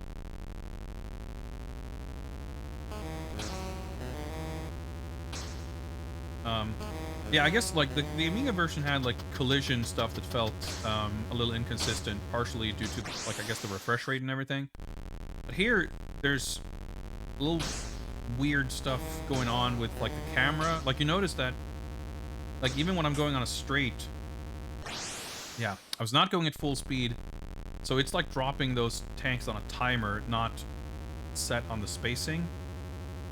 And I missed that, of course. Like dodging this took a lot of attempts to figure out because the timing is really weird.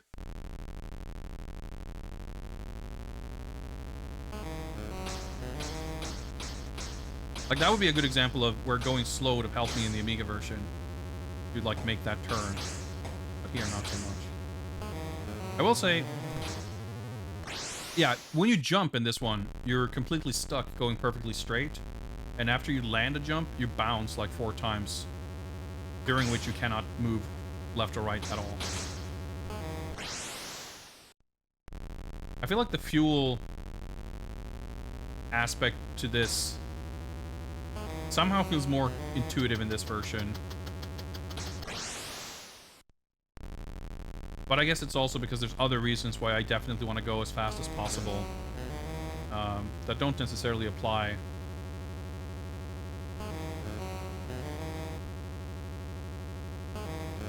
In the Amiga version. I like the little Bond jingle when you pick up the fuel. I don't remember what that sounded like, but I'm pretty sure it didn't have this kind of jingle in the Amiga one.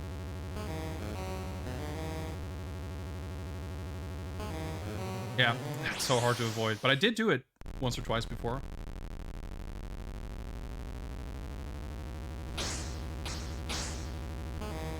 But yeah, one of the other things that I think this version, oh shit, kind of does a little bit worse is like the 3D scaling of stuff. Like when stuff gets really close, it's real dicey to just judge the spatial relationship between you and the objects. Again, we're on a straight here, but the camera's shifted off to the side. And it makes some things real weird. I need to jump.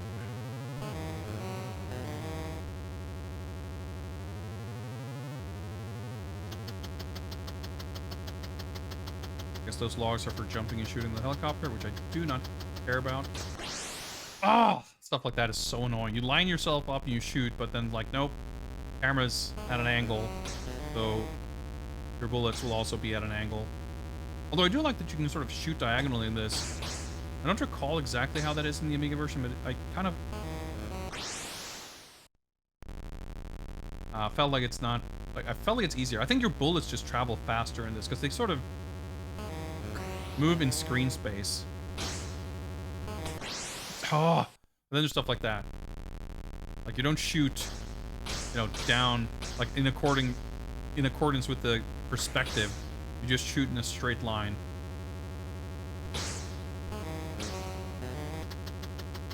When you manage to successfully land shots and everything, it feels really good, but then you don't, and it doesn't. Okay, I might be able to cover. I want to say that there's... Fuck's sake. Dude, even when you're in the right path, you respawn on the left. That is not fair. Well... Probably heard the motor slow down there for a second. We were out of fuel. Would not be on slimmer margins, so I don't think this is gonna... Yeah, we're dead. Oof. Like our average level of success, or like, you know, the average distance we're traveling is higher than it was a while ago.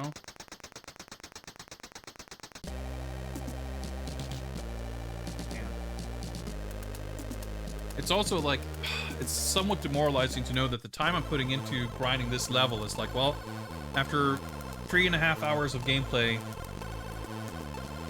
we're almost approaching the point where we can complete one of the training exercises. Oh, we haven't tried the New Orleans mission, so let's try that. Duty assignment 007. Find Mr. Big and destroy his heroin processing plant.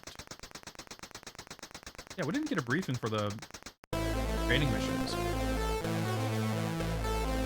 We got one for the target practice, but not the actual training missions. Okay, thanks. So I remember in the Amiga version feeling that when I tried the New Orleans mission for the first time, thinking like, oh, this seems easier actually. But then that feeling fading relatively quickly. Like, it's giving me a lot of fuel here in the beginning. Yeah, the tunnel effect's cool. That was really cool in the Amiga too. Like in the Amiga version, when you blow up enemy boats, it lights up the tunnel. Dude, yeah, this layout is like the same. Like some of these layouts or parts of them, like reused. It's a training mission that's meant to actually train us for the real mission. I find that hard to believe.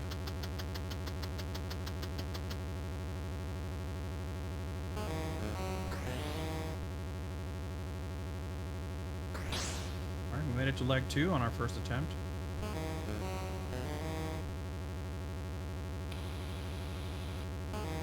Ooh, whoa, okay. Just barely.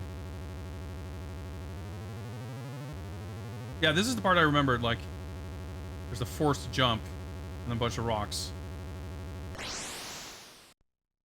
Okay. I need to hit the log there. This is probably the part I remembered from the Amiga version. I remember there was a part where you had to feel like you're in a narrow tunnel. Oh, okay. I hit the lip. And it made me jump. And it was like, I guess, predetermined that I would die from that jump despite landing on the water. A bit unfair. Yeah, so maybe this level isn't easier. I mean, ultimately, it really comes down to memorization anyway. But it's interesting how the enemy types too, like,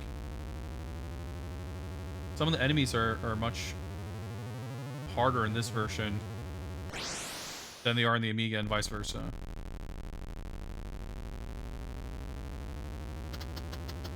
Need some fuel here real quick.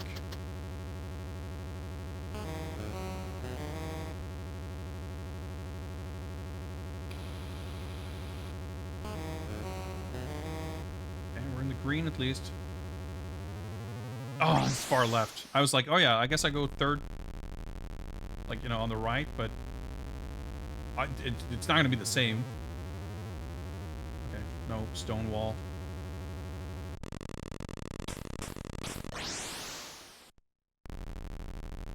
I don't know that I'm in love with the actual effect, but I do like the concept of the sound being different when you're in a tunnel.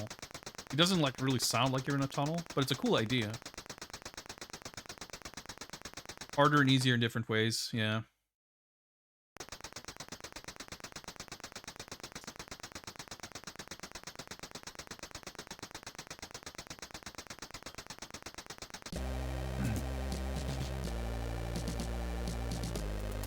Let's give this one more shot, and after that I think I'm gonna need to take a short break. I probably should do that now, actually, but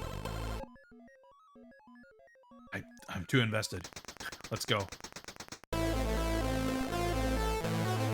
I still do want to take a look. Like, I'm a little bit torn because on the one hand, I can think of nothing better. indeed, Wanchi game has zero issues. On the one hand,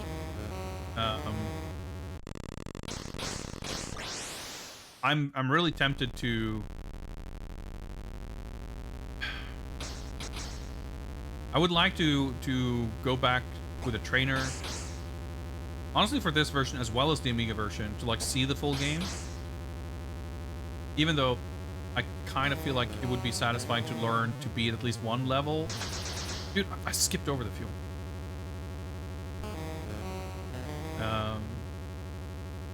But I also want to see the CPC and Spectrum versions. And I also, like, just like we're doing right now, I am enjoying playing this. Just timed it.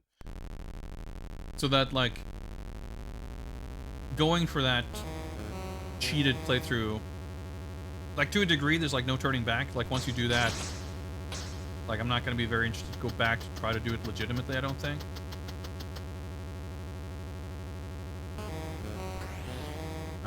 So I kind of don't want to do that until I feel like we're sort of done.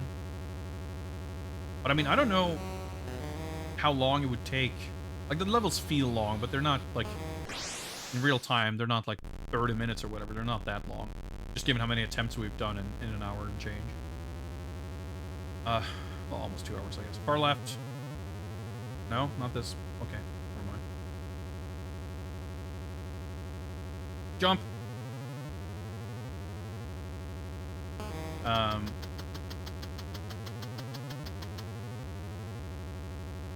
What was I saying? Yeah. I would like to do at least some more attempts. I would like to do a full playthrough of this. I'd like to do a full playthrough of the Amiga one. But I also want to look at the Spectrum and CPC ones. And I just think, like, altogether, there's no way we can do all of that in tonight's stream. So it's just a little bit of a thought as to what I should prioritize. But I also kind of feel like I would want to do the the full playthrough, so to speak. I guess proper playthrough isn't what you'd call it necessarily. Like, I feel like that would be the thing to do last. So maybe after the break, we'll go take a look at some other versions. That's so fucking tight. And then maybe we'll do a full playthrough of the Commodore 64 and Amiga versions. And maybe, I mean, I don't know if the other versions have trainers too. In that case, we could, if we're so inclined. But maybe do that on Saturday, assuming we won't have time to do it tonight. But it could also be that, like, you boot up the Spectrum version and 5 seconds, you're like, yep, I'm good. I haven't done any testing really for the Spectrum or CPC version, so it's possible that I won't even be able to get them to run. Because when I was setting this up, like, I was kind of prioritizing what I consider to be essentially like the main version or the best version of each game, which for this one I would have considered the Amiga one. But this is a bit of a bonus. Although in hindsight, of course, I'm happy that we're giving the two of them kind of equal attention here. Wow, okay. Because they're definitely... This one is definitely not overall inferior to the Amiga one in terms of enjoyment. Okay. Thanks. That's nice placement of a fuel tank. Should have gone to the right, probably, but oh well.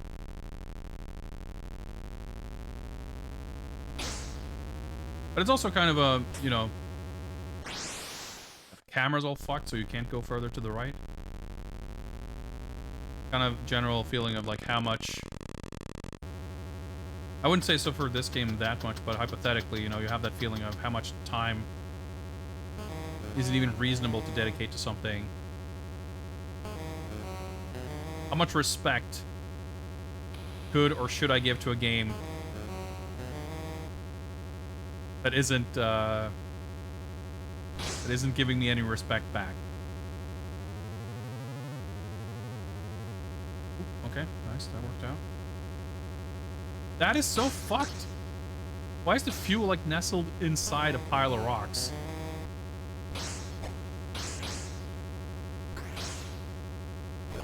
Oh, dude, this is new. I thought I was gonna miss all that, but I guess not. Also, I'm out of missiles now. That might be bad. I didn't see anything new on the horizon, though. Dude, my turn... This is fucking turbo tunnel shit.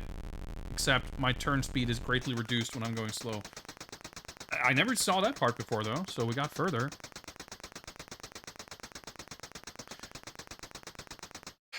Oh, yeah. This is highly intense 00 gaming. I'm enjoying myself, but it's taking a lot out of me. So... we'll take a break. But when I return, we will see if we can check out the Spectrum and/or the Amstrad CPC versions of this game and see how they compare. We'll just stop. Oh, like, nice. Peaceful quiet. Let's pause the timer. You know what? Let's let it go 2 more seconds. Yeah, that's satisfying. Easy to remember if I should fuck something up too.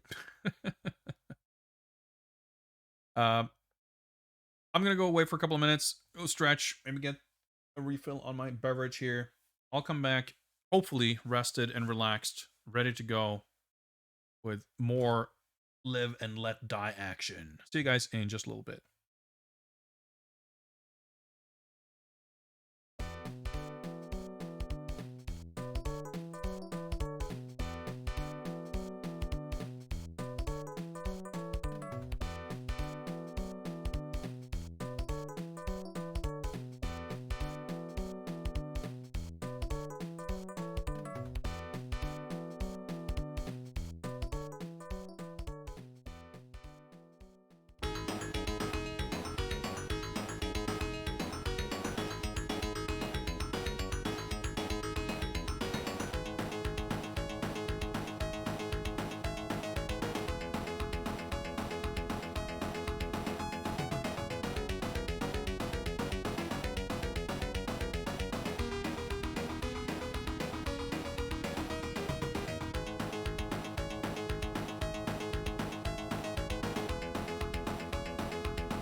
Right.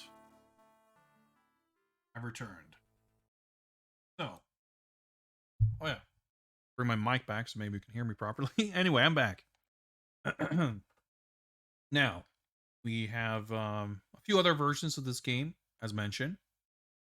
Let me try to set up the capture here for the next version that we're going to be checking out, which will be, provided everything works, the ZX Spectrum version. So give me a second here. See if we can do this correctly. That looks about right.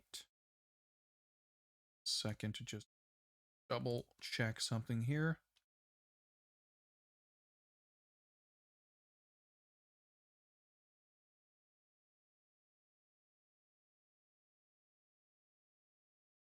You know what? Let's...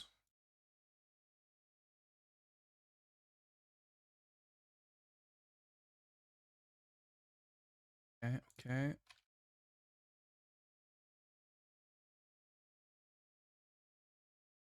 That, and actually, before we get back into it super quick,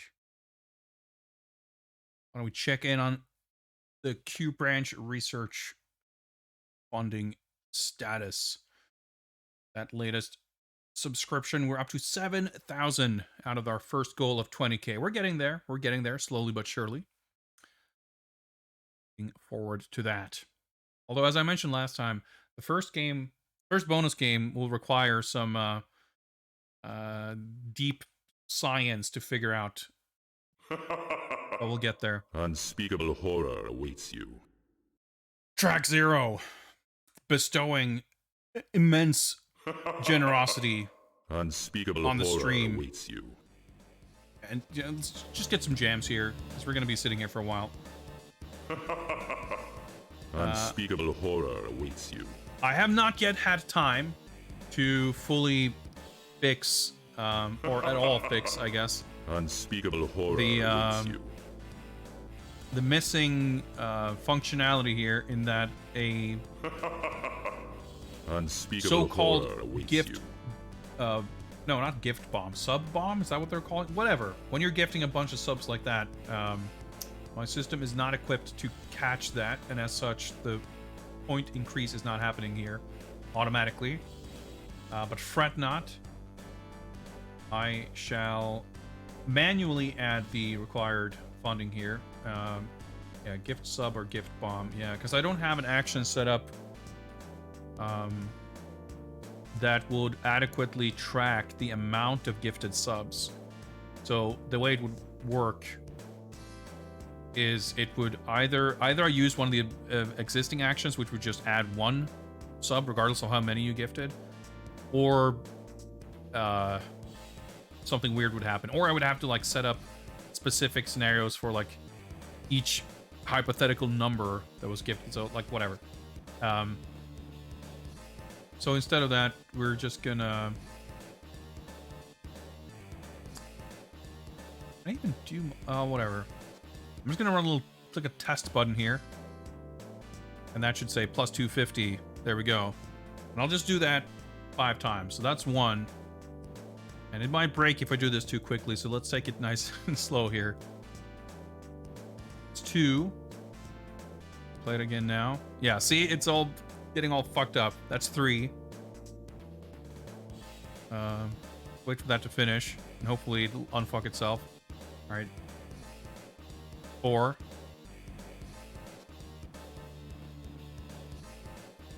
And 5. That was 5, right? Yeah, 5. So there we are.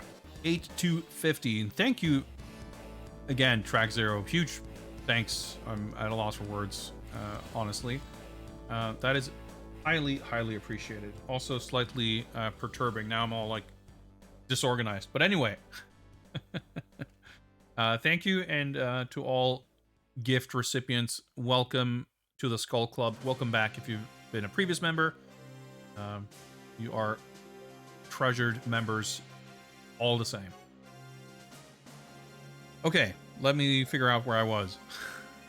Oh, that's right. I was setting up the, you know, this can just be on screen. That's fine. I'm gonna change the game details here to say ZX Spectrum. If I can spell. There we go. Let's see if we can get some gameplay back on screen. Did I not?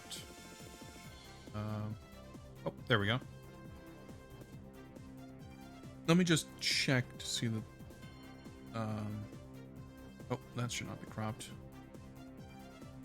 That crop needs to be increased. Looks about right. Sure, let's go with that. Oh yeah, and this should go there. There we go, that's more correct. Okay. I'm sure the ZX Spectrum version of Live and Let Die is going to have amazing music, so let's just forget about this Langrisser soundtrack and see if we can boot something up here. I have a whole bunch of different images here. Hopefully one of them will work. I don't know exactly what I'm going to have to need to do to set controls up. I think I'm going to have to do some joy to key magic here, but we'll figure that out. I should have configs set up for that.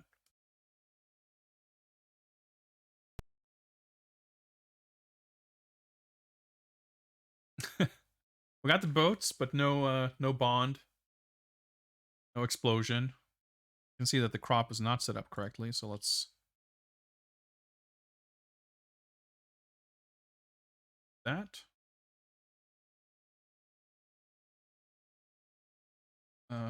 Okay, so let's open up joy to key. So this one was not cracked, by the way. This is set up for QA, OP, and space, which is probably the default, but because I don't know that, I might as well define it so that that's what it is.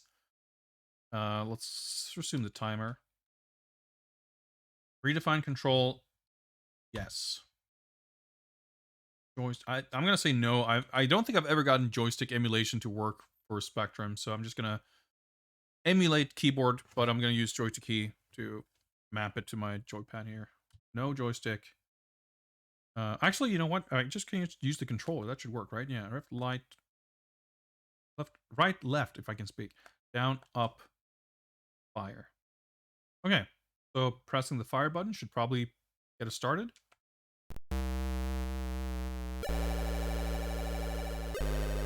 Alright, we got some jams.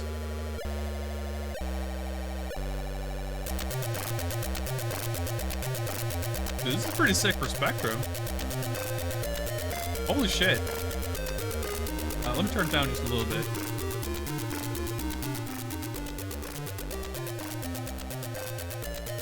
Yeah, this is like the later part of the song. I would not have expected them to get like this faithful. It sounds sick. Let's just enjoy this for a bit.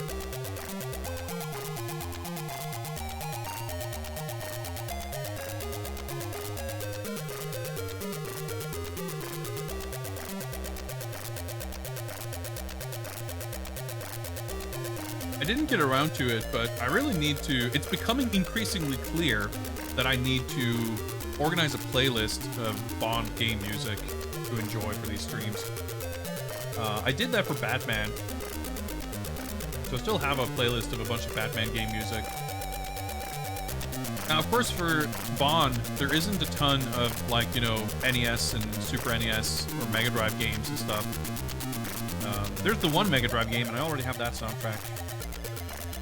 And there's, you know, there are NES, SNES, Game Boy games and stuff. And obviously these games have cool music. But once you get past that era into like PS1, N64 and beyond, not to say there isn't cool music, not to say there isn't very video gamey music, but it loses some of its charm for like, as far as having it as background music and stuff. But it's not like I don't have modern game music in my playlist anyway. But yeah, it requires a bit of work to set up, but yeah, and it's worth it for this. Dude, I can't believe this is the Spectrum version. So, okay, New Orleans mission, North Pole training, practice course. It's defaulting to the Sahara Desert training, which is interesting. It's like calling the levels slightly different things, and they're keeping it like controls. Yeah, so for this one, I can actually tap left and right to go left and right. And up and down does nothing. In the Amiga version, you can press any direction, but it'll cycle through them in the same order regardless of direction. In the Commodore 64 version, I can only press up or down to cycle backwards and forwards, and in this one I can only press left or right. So each of them is different for some reason. Alright, let's try the Sahara Desert training. Let's not waste time with anything else. Prepare for attack. Alright. That's a turret. Okay, cool. This is gonna be a challenge. Is he dropping stuff on? Yep, he's dropping 8,000 mines. The log. Alright. That's pretty cool with the camera.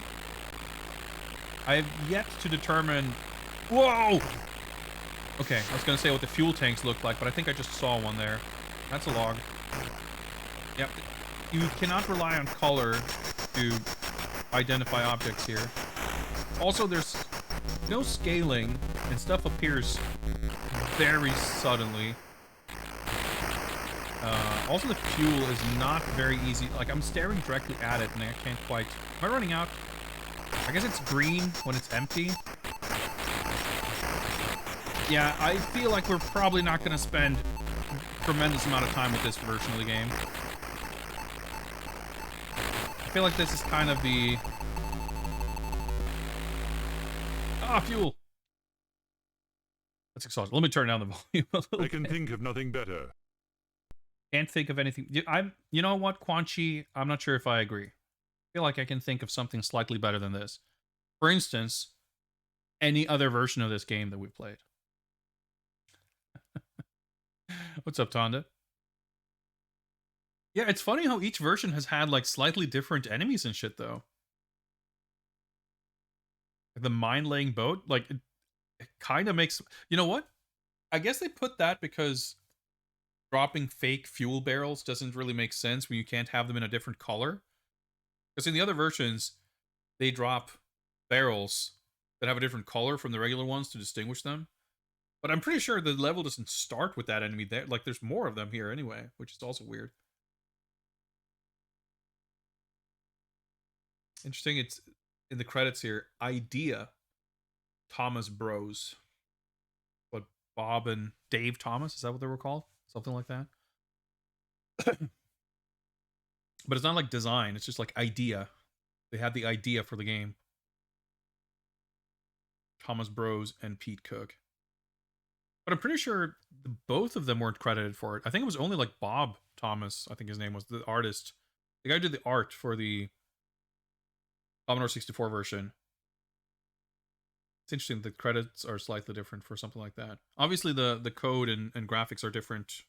Different people did them in all the different versions. Mark Cooksey again with the music. I mean, it's the same music, right? Well, partially. That's pretty cool. I would not have expected, you know, this sort of same music. I feel like it would be fairly standard to have a game like this on a bunch of different platforms, to have different composers do their own take. Like, even if it's a port, you know, it would be based on an arcade game or something. You base it on that, but you would still end up with pretty different music. Or in some cases, just completely different music between like Amiga and C64 versions. Let alone Spectrum. I'm impressed, honestly, with how similar these, like how consistent these versions are. Obviously, if you buy this for the Spectrum, you're not really getting the same experience as someone who had it for the Commodore 64 or the Amiga. But I feel like it's still closer than you might expect based on, you know, the average experience. Like, what's...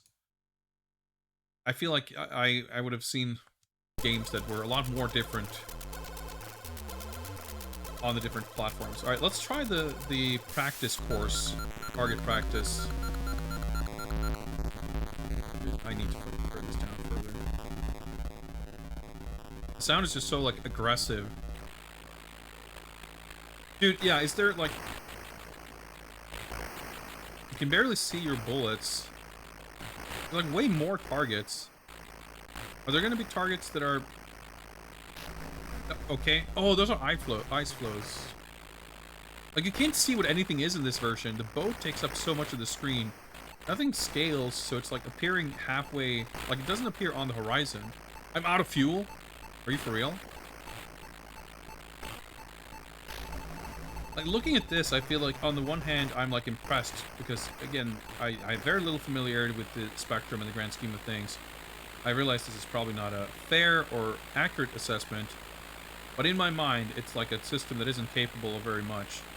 You see, any attempt at, like, 3D scaling and movement like this feels like, wow, that's crazy. But that, unfortunately, doesn't necessarily make it very fun to play. Trying to figure out if it's the lack of color or the frame rate. I don't think the frame rate is a big deal.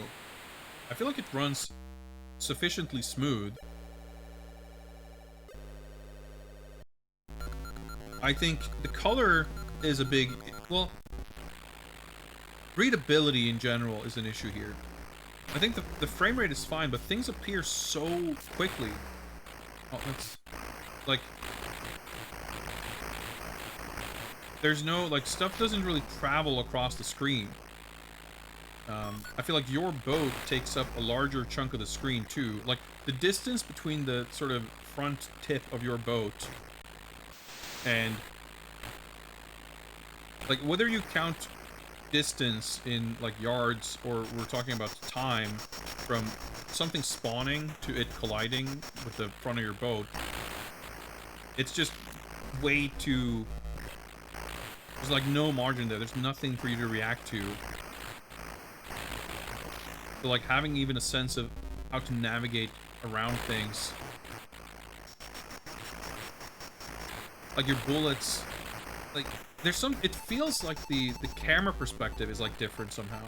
It's like the camera's lower, but your boat even... Like, the boat... I don't know if it is larger. It feels larger, but more importantly, it obscures more of what you're looking at. You know, it's like having a driving game or something where your car is right in the center of the screen and the camera is, like, not high enough to see the road in front of the car. So you're, like, looking at the back of your car. Or, you know, third-person shooters and stuff. Like, historically, there have been games that have had these kind of issues where the thing you're ostensibly looking at, the things you're, like, the area of the screen where you're meant to aim and look and make tactical decisions based on what you can see, is, like, obscured by your avatar, and that's a problem. And I feel like that's a thing here. Alright, the tunnels. That's cool. Look at how many boats there are, though. It's like, why does this version that, like, barely see what anything is, you can't move, like, nothing quite works. Why would this version in particular put, like, 6 times the amount of obstacles on screen? It's a bit, strange. No. I meant to shoot... I saw something and I pressed the fire button, and I was like, ah, that was a barrel. But then the shot didn't come out, so I didn't shoot it. And then I drove into it, and I'm not sure if I actually managed to collect it. Collision seems... a little dicey here, too. I guess the friendly helicopters just drop barrels in this version. Barrel over here. Oh, there's a gate. See, even the gate, like, didn't appear. Yeah, I fired a missile. It worked. Like, the distance and the spacing and the timing, like, there's elements of the level design that I recognize. But everything is, like, slightly warped. Twisted. And yeah, the UI, like, even looking at it, I can't really make out, like, which part of the fuel gauge is meant to be filled and which is empty. And you can, like, drive around and dodge things that doesn't seem like you're meant to be able to dodge. The sense of speed is really strange. Like, it doesn't... Because the game clearly doesn't run at full speed. Like, you can tell that when you're in an empty area, it just speeds up. I don't know how clear that is to you guys, because obviously the game will, like, your movement speed will go up and down. Never leave the cave without it. Sampler info bot. Merch. A rare occasion. Thank you very much. And I need to upgrade my merch store, by the way. I was asked, actually, if I could make a Kevin Costner's Waterworld t-shirt. So I'm gonna try to get that set up. Because I feel like if one person has expressed interest and actually would buy one, that's like more sales than I get in like a year on average. But yeah, thanks a lot. I'm a little distracted by the game here, but I really appreciate that. Can I get that? Ugh! So yeah, sorry, I was trying to say before, obviously movement speed changes as you speed up and speed down, but the game itself is not running at a constant speed and frame rate. Like, when stuff is happening, it's slowing down by a significant chunk, and it's really hard to get a sense for how fast you would expect your boat to maneuver. Right, in this mission you have to go left to use the logs to jump over. Boy, okay, wow. This is really hard to play. This is really hard. Okay, so now I'm curious. I was not able to pay attention here. This number didn't go up. I might have, like, not set this up because someone was like, you know what? I don't need to set up the actions for merch because that barely ever happens. I'll add like an arbitrary amount. Like we'll add some points for that. Let me just see if I guess that wouldn't be through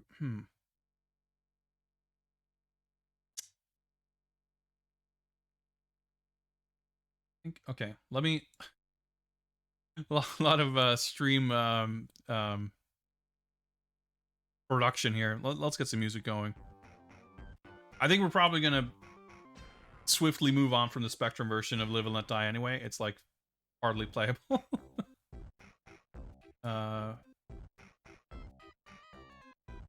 No, it's supposed to. Maybe I didn't set up. Hang on. I have an action for when I get merch.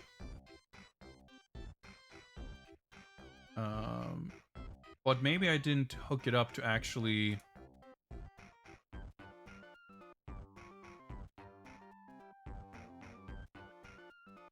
No, it is this is confusing.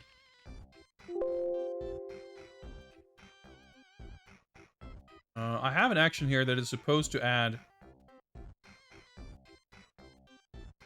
a bunch of points here. And it didn't seem like it fired off. Do I have like a log here? I can see what happened. I'm still kind of a beginner when it comes to streamer bot. It's really cool and powerful. You can do a lot of stuff. But that, you know, the flip side of that is that it is not super easy to troubleshoot. At least not for someone like me who kind of doesn't really know what they're doing. Where does this even go? Man, I know we're supposed to be able to check. This is riveting stream content, I'm sure, by the way, but you're just gonna have to bear with it for a few moments. I can't, like, test it.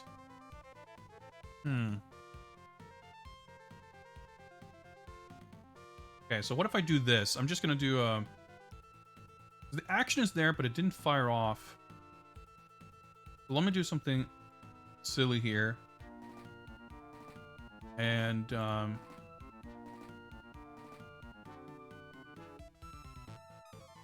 just create an action here, or a shortcut rather.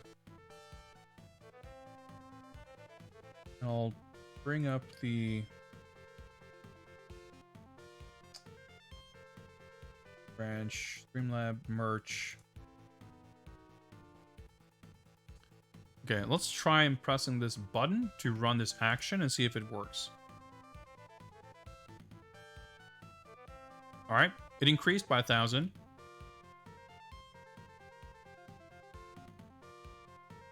So that worked, but it didn't play. I guess, did I not set up the thing at the bottom there? I must not have. Nope, I did not. Okay. Maybe, well, we were at like 8,000, like 80, or, dude, I'm so, did I just add 1,000 points? I don't know.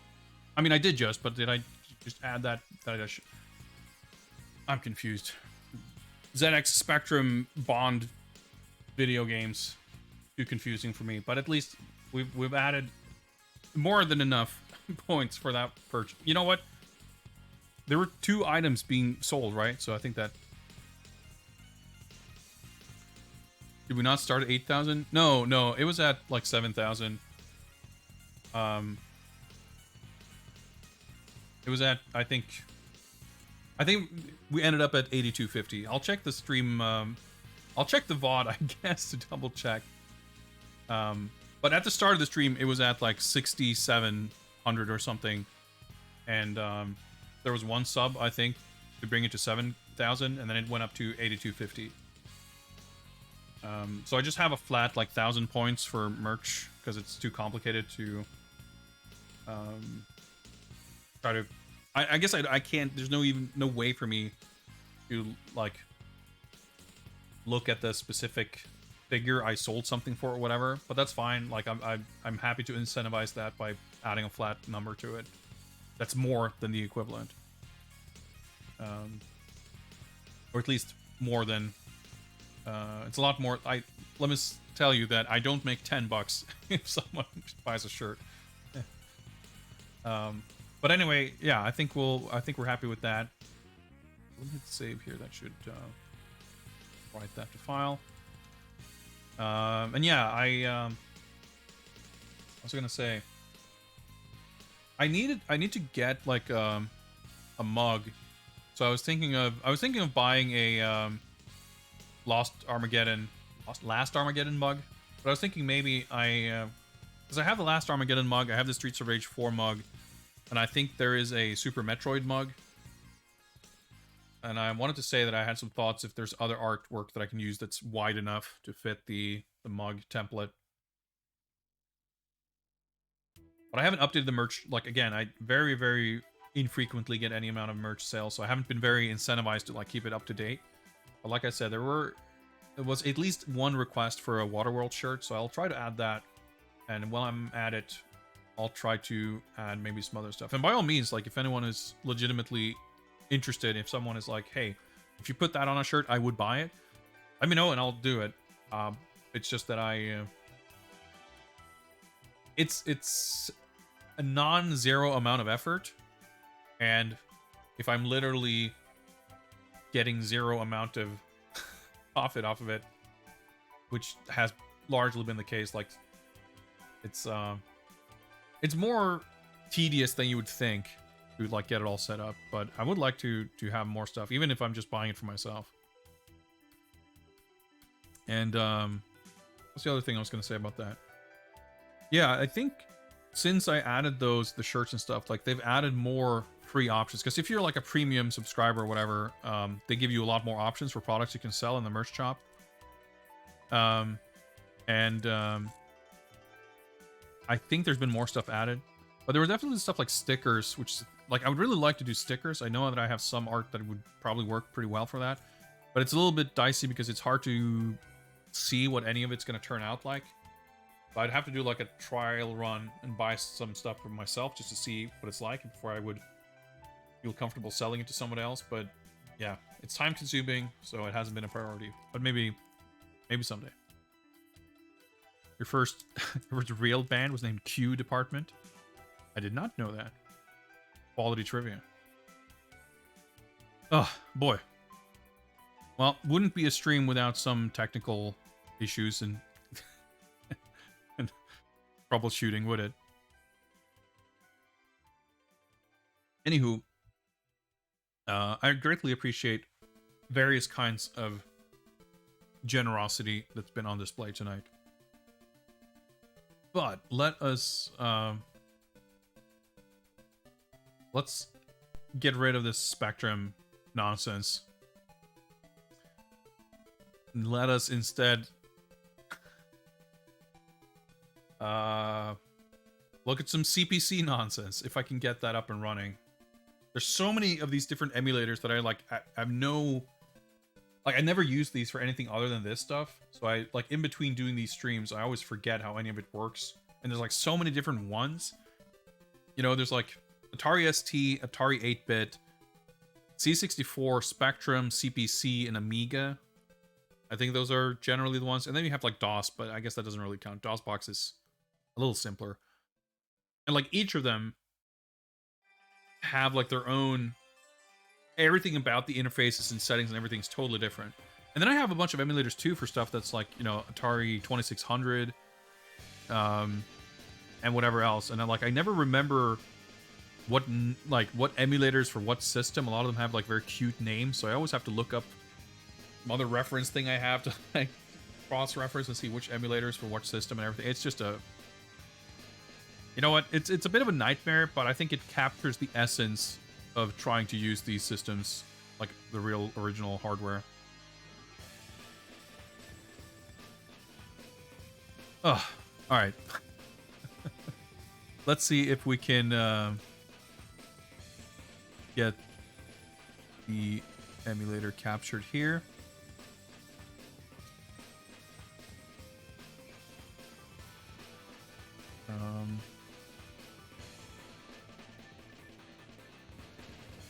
Let's see if we can get...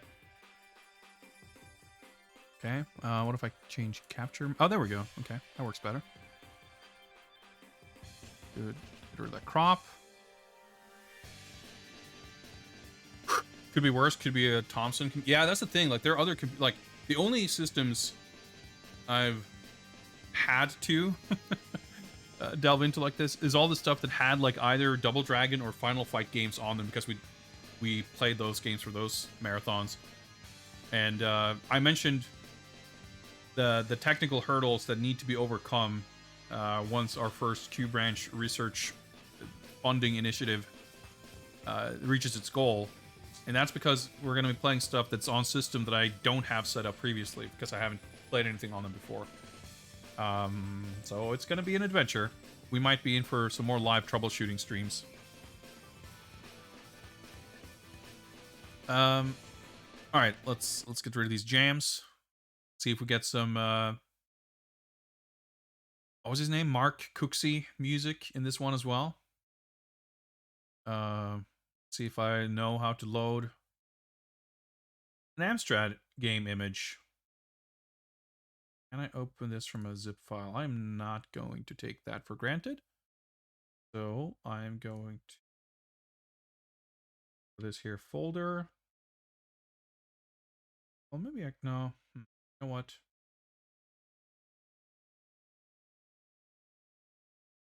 We do have the XOR cracked version of this. Excellent. There's another cracked version though. Let's go with that one for some different Cracktro flavors. Wait, hang on. What happened to... Did I... Oh. So many different, like, similarly titled file names. It's real confusing. Okay, let's open this up and see if it starts up. L and LDI.bas. It seems like it's running a bit fast.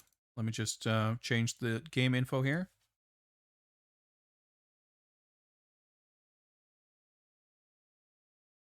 Bonjour tout le monde. Etc. etc. I don't speak French. Amstrad 100%. Salut. All right. Okay. Oh, spacebar seemed to work. Oh, there we go. That's pretty sick. So this is the cover art, as you can see. The Commodore 64 version had an attempt at this. No, not the Commodore. Well, it had it also, but the Spectrum version. But Bond wasn't visible. It was just a boat with another boat behind it. No explosion or anything. All right, okay, it's pretty good. It's a good approximation here. Yeah, music with Mark Cooksey. Design. Bob Thomas and Peter Cook.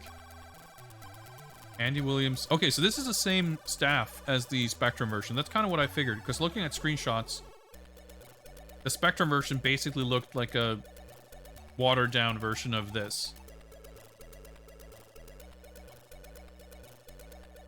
But yeah, for some reason, so Bob Thomas did the graphics on the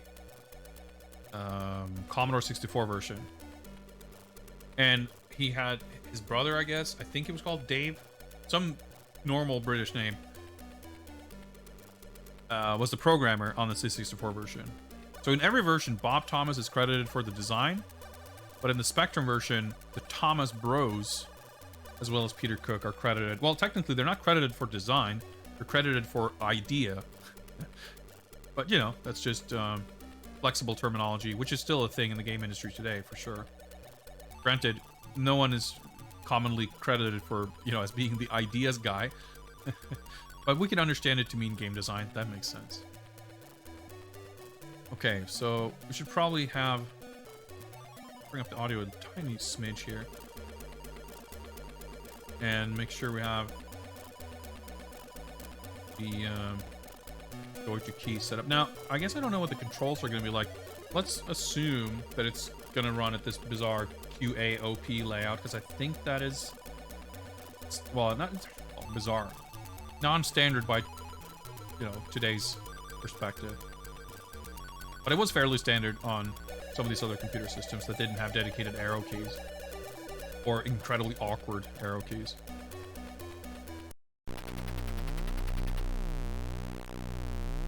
Maybe increasing the volume was a mistake.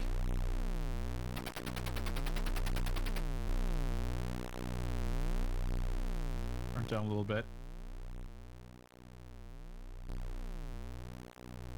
Original, yeah.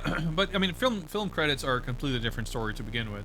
But I'm also saying specifically, idea is a funny credit because it's like generally agreed upon that like having an idea is like not, by having an idea, you're not like bringing anything important to the table. Everyone has ideas, and it's like. I don't know if it's fair to say that it's a common misconception, but like, and I don't know how often you see it nowadays, but certainly, you know, 20 years ago when I was on like forums for like modding Quake and Half-Life and stuff, you would always see people who like try to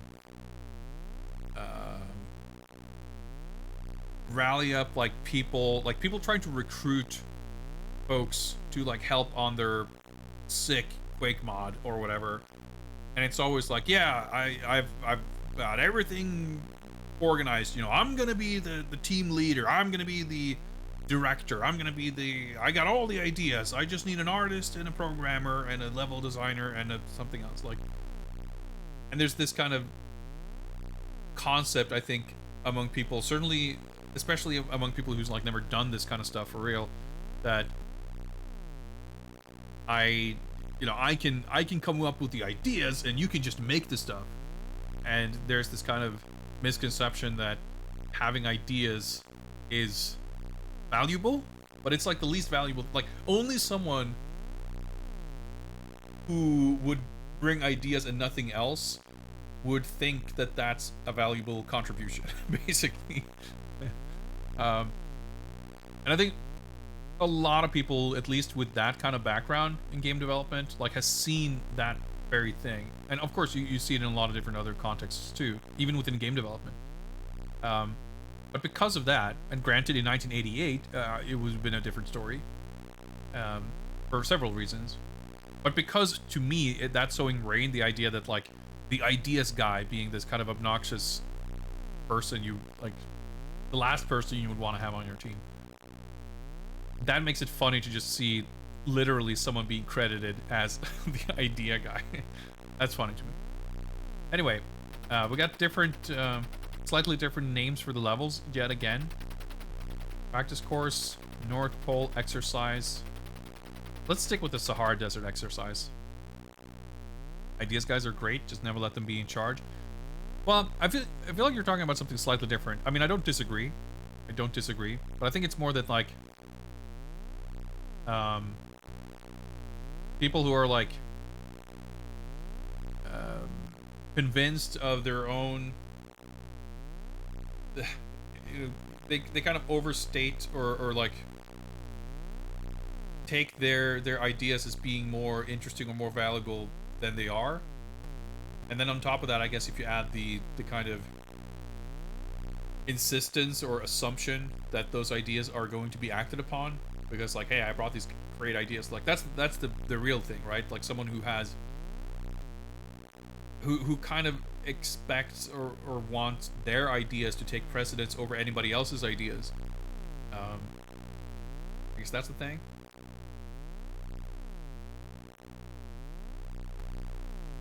But ultimately, like, I feel like, to be clear, like, obviously game design is a real thing, but there's a big gulf between having an idea and, like, having some kind of conception of how you turn that idea into something concrete. Even if you're not the one making it, there's still a huge gap between having an idea and, like, laying out a plan for how to realize that idea. Because, you know, game designers and even producers and, like, directors, part of what they do could certainly, derisively, I suppose, condescendingly, be sort of boiled down to like, ideas guy. But in a more literal sense, it's the person who, like, literally just comes up with stuff off the cuff and just, like, doesn't maybe have the skill or thought to sort of take that any further. Anyway, my brain is melting from this noise. So let's go do an exercise. All right, I like the little wooden panel. Oh, we're losing fuel already. Let's go. Oh. Okay. Interesting. Wait, do I have... Okay, I have multiple buttons here. I guess I've configured this correctly by mistake. I can't see what anything is. The log? Yep. Oh, that's a barrel. Like, the barrels and the logs are the exact same color.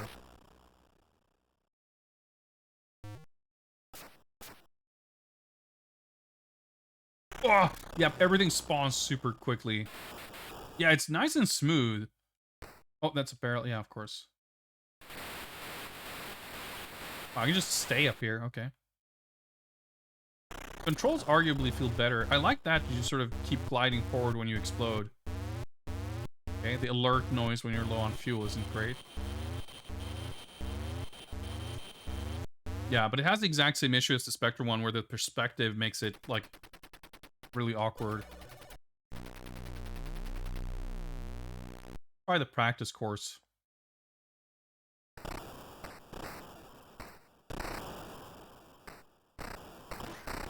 I miss all that.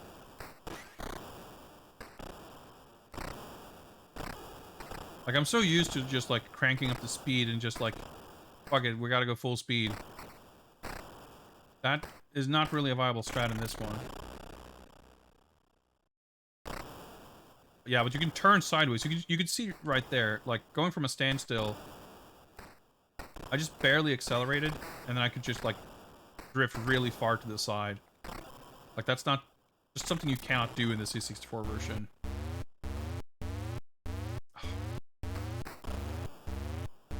In the C64 one, you actually have infinite fuel for this stage, which I think is fair. I guess you just really have to go fast, because I don't think there's any fuel refills. Percentage? 68? I think we got about 38 on the Amiga one. Super spies. So is this...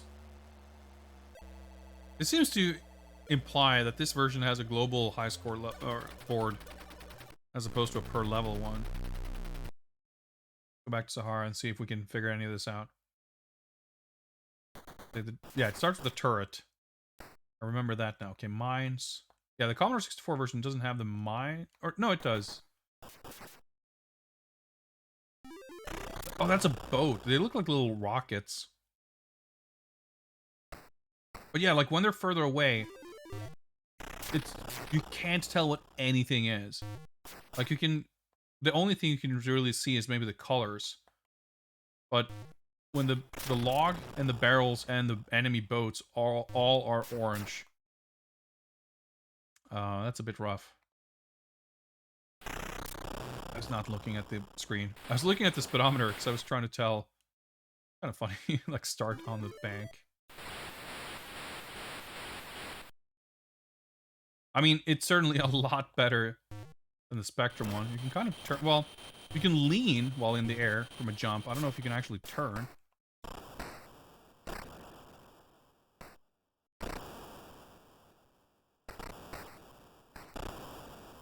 Like, it's a little easier to actually shoot stuff. Like, you can kind of tell that your hitbox or hurtbox or whatever. Like, there's a physical space in front of the boat. Oh, fake barrels. Which is confusing, because the real barrels are black on the Amiga version. Here's the fake ones that are black. There's a physical space. Dude, look how much easier that is to dodge in this one. In front of the boat, that can be covered up visually by the boat's graphics. So it's not like as soon as something touches the top of the boat, you get hit by it. But still, again, like the distance from something spawning on the horizon and gliding with the boat is like pretty narrow. Too bad they don't use green for anything. Put something in there. Scoring system is just like vastly different on every version. Let's try the different levels. Just see what they look like. Nothing else. Little bushes. I like that the Commodore version had like these nice idyllic like Christmas trees, but here we got little bushes. Of course, you can shoot the ice flows. Yeah, okay. Yeah, it doesn't look like you can really. You don't have air control. But I wonder if you are moving. I guess not necessarily try it, but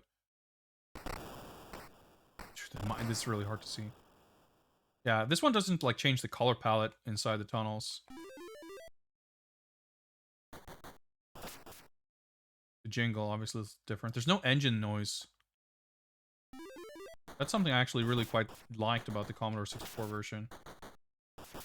You know, it helps a little bit with immersion, but mostly it makes it easier to tell what speed you're going at. But yeah, I was gonna say, I don't know if I sort of drift sideways into... Dude, I can... Like, you're so much more agile in this version. It might be on par with the Amiga one, but it's a lot better than the C64 one. I mean, the Spectrum one, you can't even tell, because everything is so choppy and weird. Anyway, this is like so much shorter, just like in the Spectrum one. I wonder if you go sideways into a log, if you actually go sideways, because I don't know. I don't remember how the Amiga version handled it specifically, but in the Commodore 64 version, it instantly felt off. Like everything is sort of drifting to the side because you're in a turn and scrolling and everything. And then as soon as you touch a log, your boat just like shoots off in a perfectly straight line. Get that, please? Nice. Feels a little weird that they just drop barrels opposed to having different graphics for the missile reload. Yeah, both the gun turrets and these enemy planes feel a lot easier to dodge here. I don't know, I feel like every version so far has just had a bit of a difficulty curve, like getting used to it. Like learning to recognize how, like, what the different things look like in each version. I feel like this is definitely something you could really get used to, because it does seem significantly friendlier than the other versions in some way. Again, these turrets just seem incapable of hitting me, basically.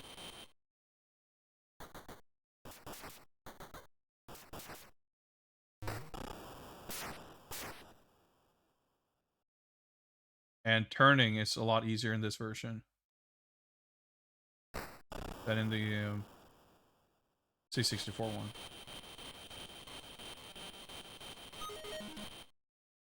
Only the Amiga version so far shows you... I think the ST one is identical, basically. Shows you, like, which leg you're on. No, I wasn't... Okay, you just stay up on the wall for, like, twice as long in this version. So getting that barrel is, like... possible. Okay. Yeah, your bullets are very slow compared to the C64 version when they're, like, really fast. Which feels very good.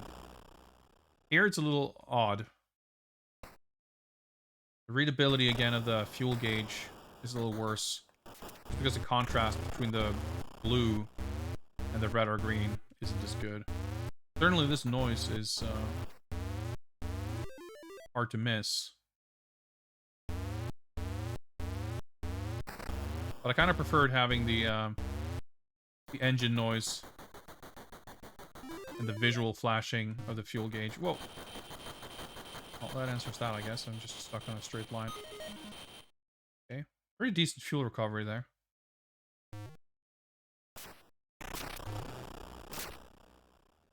I do like having a button for missiles as opposed to having to press down and fire. This means I don't have to fuck with, like, worrying about accidentally slowing down. Just generally not having control over the speed. As I'm trying to steer through the mines inside the dark tunnels. Bit rough. Well, there's a first for everything here.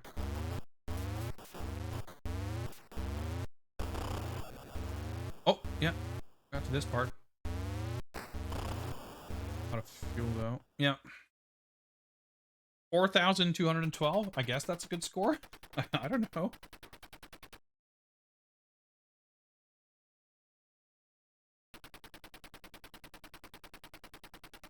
Live and Let Die Games teaching you that Bond's greatest threat is running into rocks. Well, I would argue his greatest threat is running out of fuel. It's the only thing that can stop him. But yes. Running into rocks is a surefire way of having your fuel last not as long. Well, we can enjoy the CPC version of the highest score song. What was I gonna say? I mean, certainly this is a lot better than the Spectrum one, unsurprisingly. But it's interesting to think, you know. I feel like out of the Amiga version, the Commodore 64 version, and the CPC version, every single one has kind of grown on me. Like, I played first, and it's like, holy crap, this is impossible. But then after you do, like, 3 or 4 or 5 attempts, you sort of start to get into the groove. You start learning some of the patterns. You kind of get a little bit more in tune with how the game works. And you start to appreciate the tiny little things about each version that makes it easier or more playable than the others. And I'm very unsure.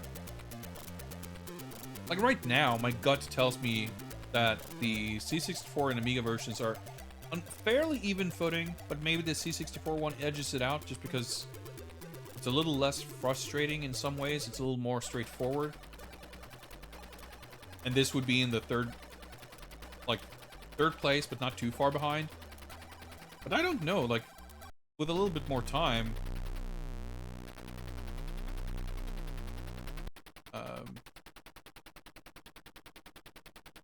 maybe I would get more used to this version and find it more, like, kind of the same. All right, I gotta...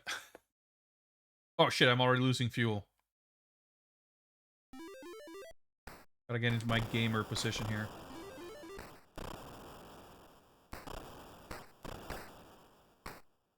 It's kind of cool. Like, I have zero... Like, I've never seen or touched a CPC in my life. I've played, like, 4 games on emulator. So, instinctively, I have no... Like, even the Spectrum... I've seen enough games in picture and video form to have a pretty decent, like, inherent sense of... Yeah, I know what a Spectrum game looks like. I can kind of even have some degree of expectation of how it would run or, you know, what it's capable of, etc. It's probably not very accurate, but an idea. CPC is, like, complete Wild West. I have no clue. But seeing this, it's like, you know... Okay. Last time I was up there for, like, an hour, but... Okay. Okay, not great. Oh, I just realized it actually says stage 1 down there. Did it do that on the Spectrum version? I didn't see it. Oh, shit, I blew up. Okay. Maybe it's only the Commodore 64 version that doesn't tell you how far you are. Unless that's like New Orleans is stage 1, but I wouldn't think so. I would assume that it's about... Yeah, because now we're on stage 2. Exactly what I expected.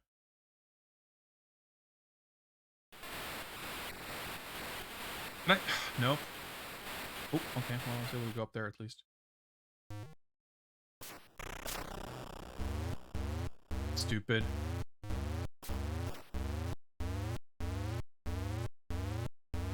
Yeah, like I said, you know, it's... Oh, right, on this stage you need to go left to jump. It's the Sahara stage where you want to go right for the fuel. It's pretty cool. Select the mission again. Alright, let's not waste fuel by just staying parked.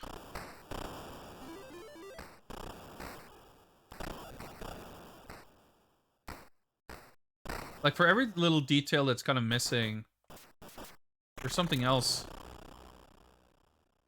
Like, for a HUD that's more detailed, like, I kind of prefer the look of this over, like, the Amiga version. I like that each missile has a little LED or something next to it. I don't like in this version how the little bushes and the gun turrets are, like, very hard to distinguish if you're not staring at them. You can actually slow down to turn and avoid obstacles in this one. I think that's really the main shortcoming of the C64 one, that you, like, have to go max speed. But it's funny, like, I wonder if that's, to a degree, why that version feels easier. Because you're sort of forced, or at the very least heavily incentivized, to go at max speed just because you can't burn otherwise. But maybe that, like, sort of turned out to be the key. Just being able to... My speed was so fucked. Okay, I got confused there. Like, maybe every version basically requires you to go full speed to have your fuel last. But I never really realized because I didn't feel... Like, you can't really quite tell that just from feel. Whereas, you can very obviously feel that if you go slower, you can avoid things. Oh, actually, survived, but not that. Jumping is... The Amiga version has the best jumping, by far. On account of it not being totally fucked. I definitely hit the jump there. but I don't know what happened. Like, I felt like in the Amiga version, hitting the logs is generally, like, fairly inconsequential. Like, it doesn't help you, but it doesn't hinder you. In all these other versions, I feel like, if you hit a log, there's a very good chance that you will jump into something and die.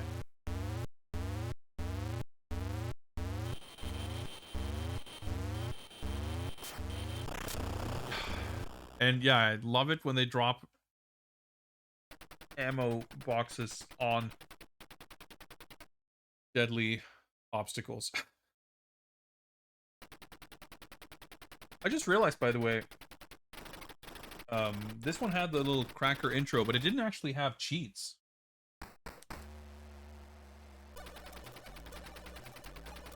Ugh. It's very intense. Hey, what's up, Longy Fan? Thank you for hanging out. Have a great evening. Ugh, boy.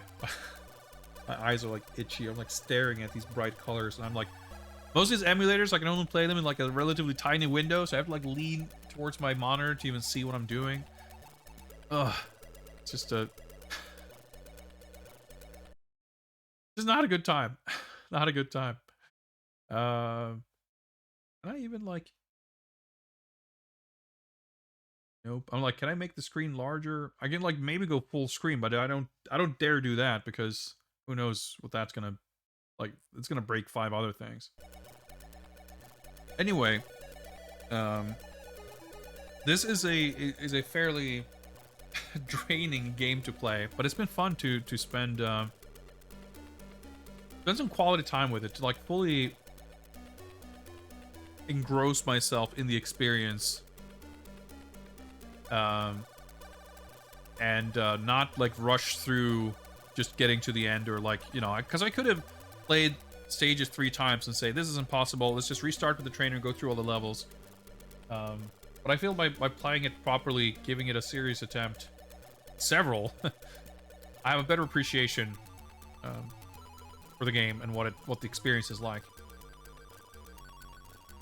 But what I'd like to do is, I'm gonna try another image. I think I had the XOR release, which should have a trainer on it, if the other games are any indication. And let's see if we can use any cheats to complete one of the like training missions, to maybe see what that is like. And we'll save the full playthrough for Saturday. Let's see if we can do that. Let's see. So I should have Live and Let Die XOR, yeah.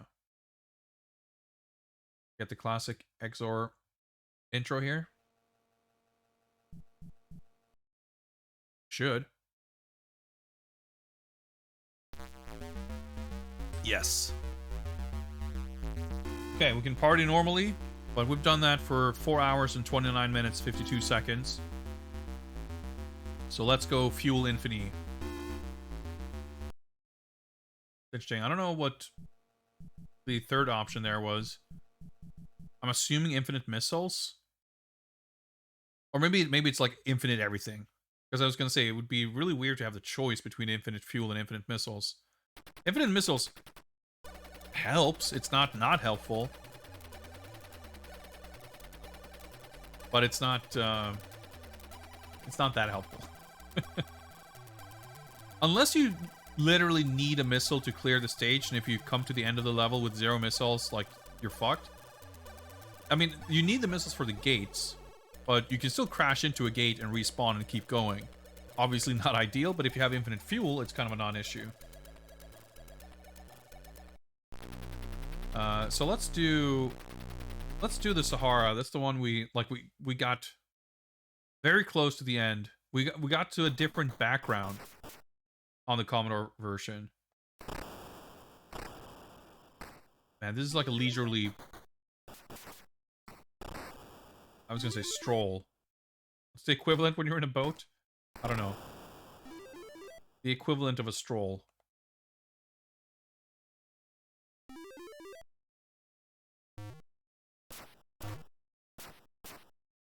course, I'm still gonna try to do this properly. This is so weird. I mean, I guess I am going at a high speed, but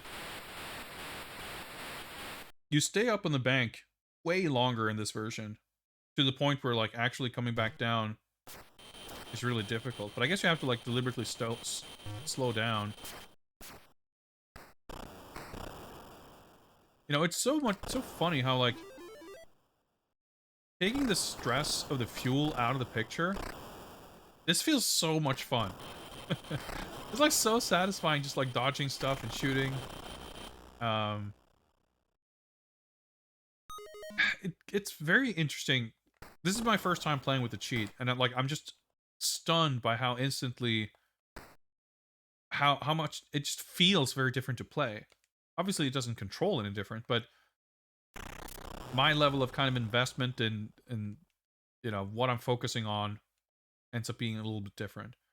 Like early on I was kind of, when we were playing the Amiga version, I was essentially praising it for being pretty sort of forward thinking, of having infinite lives, essentially, right?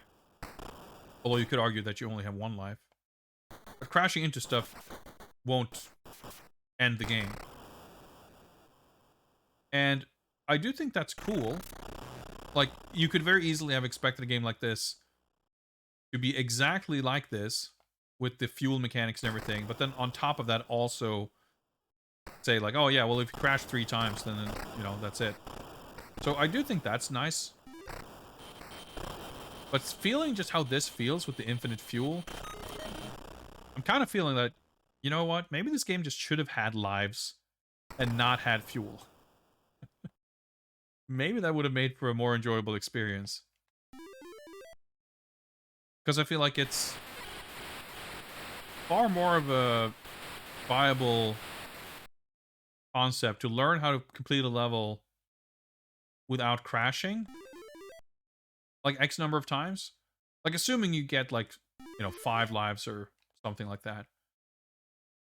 Because, like, as it is, you can't really afford many deaths anyway. So it's like having quote-unquote infinite lives kind of gives you, like, instills somewhat of a false sense of hope. Granted, I'm still kind of compelled to keep a close eye on the game here, so I do still struggle a bit with chat. Try to glance over there. Explode next time, because I guess ultimately it doesn't really matter, does it?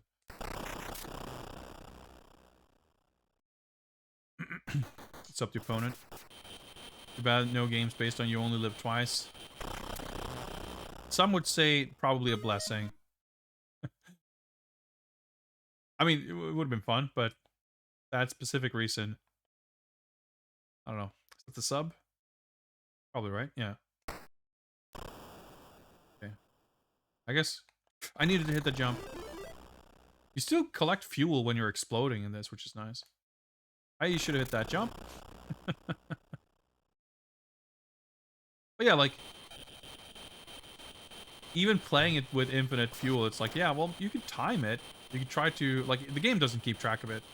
But for you to feel like some level of investment in the game, despite having infinite, you know, what's essentially infinite lives, and you could easily just face palm, whatever, the word? Your way through it. That's not the word, but whatever. Ugh. Like, you don't need to care about anything. You will reach the end eventually. Obviously, it's more fun if you care. But you could have some sort of mechanical incentive to care. Even if you have to go outside the game to set it up, like a timer or something. But yeah, this is like... It's funny, like, if I played the game like this, like as a kid or whatever, I would have said, you know, this game's pretty sick. It's pretty cool.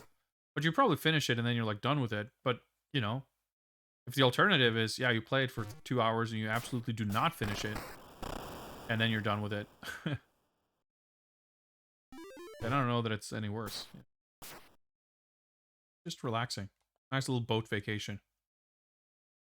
And a Sahara training exercise. It's just... Speaking of time, obviously I'm focused on the game, so I didn't look at the clock or anything, but I would be a little bit curious to see how long it takes to beat a level, like roughly. They sure feel damn long. Just mines everywhere. Maybe we get to see Moneypenny. You know what? It's actually an interesting thought there. I wonder how many games she's featured in. But she was in the text adventures, right? At least one of them. I can't remember if she was in Goldfinger. I don't think so. Because I don't think you ever go to, like, headquarters or whatever. I don't think, like, do you see M at any point? Maybe one of those places where you take a step into a airport terminal, and there's like 5 sentences of text before you get to make another move, and you're 2 continents away. But in A View to a Kill, you get to interact with M and Moneypenny.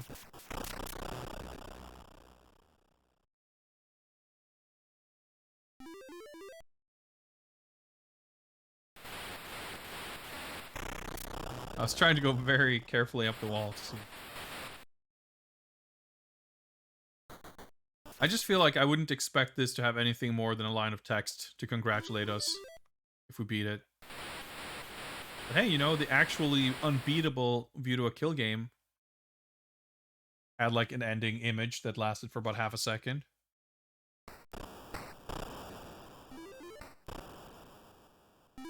And this is like by far the most visually spectacular Bond game so far.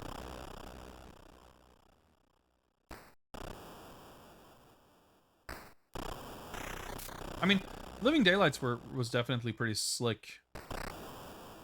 But this is on, like, maybe some more powerful machines and everything. But even the Commodore 64 version of this, I think, like, you know, with the 3D effect and everything, pretty dang impressive.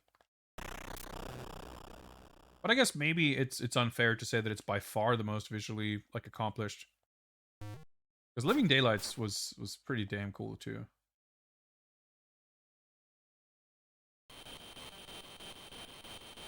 Somehow the level feels longer when it's, like, quiet, too. Even, you know, just having the motor sound. Maybe that's, like, one of the things that makes the C64 version just feel better. I actually can't remember if the Amiga version had it, too.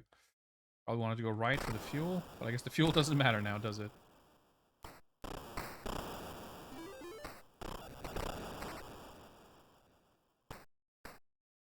It's hard to judge now that I don't have to care. It really does feel like this version controls pretty nicely. It doesn't quite seem to run at, like, a perfect speed. Like, it does seem to slow down here and there. Like, the C64 version, I think, has the best, like, performance. It's the smoothest in general, and it's also consistent. I want to say that the Amiga one didn't really have consistency issues. It's just got a lower frame rate. But it's, yeah, this has been really interesting, because, like, conceptually, they're all the same design. The level layouts, the Spectrum one was weird in that regard, but otherwise it generally seems like the level layouts are the same. So they're very much like different programmers basically set out to make the exact same game. But because they were made by different people on different systems and had to make different concessions, not all of them technical, I bet. Like, some of it's just like some room for interpretation and how to implement the design led to slightly different decisions being made.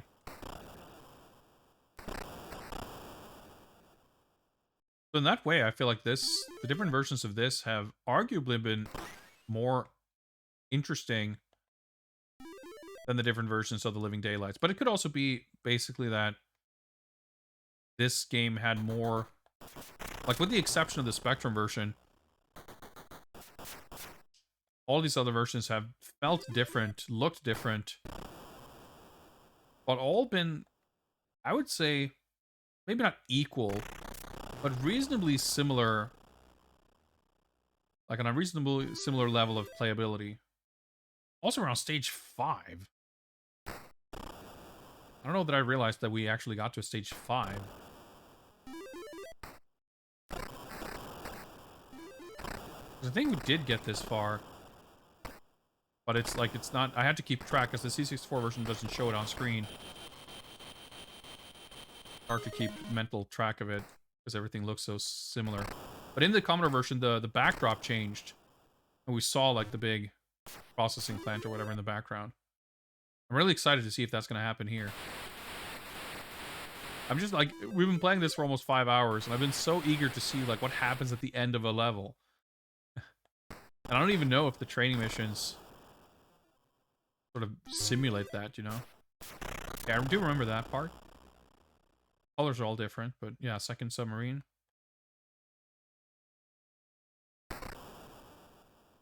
Pretty sure this is not beyond how far we got. Like, we've seen further than this in the C64 version.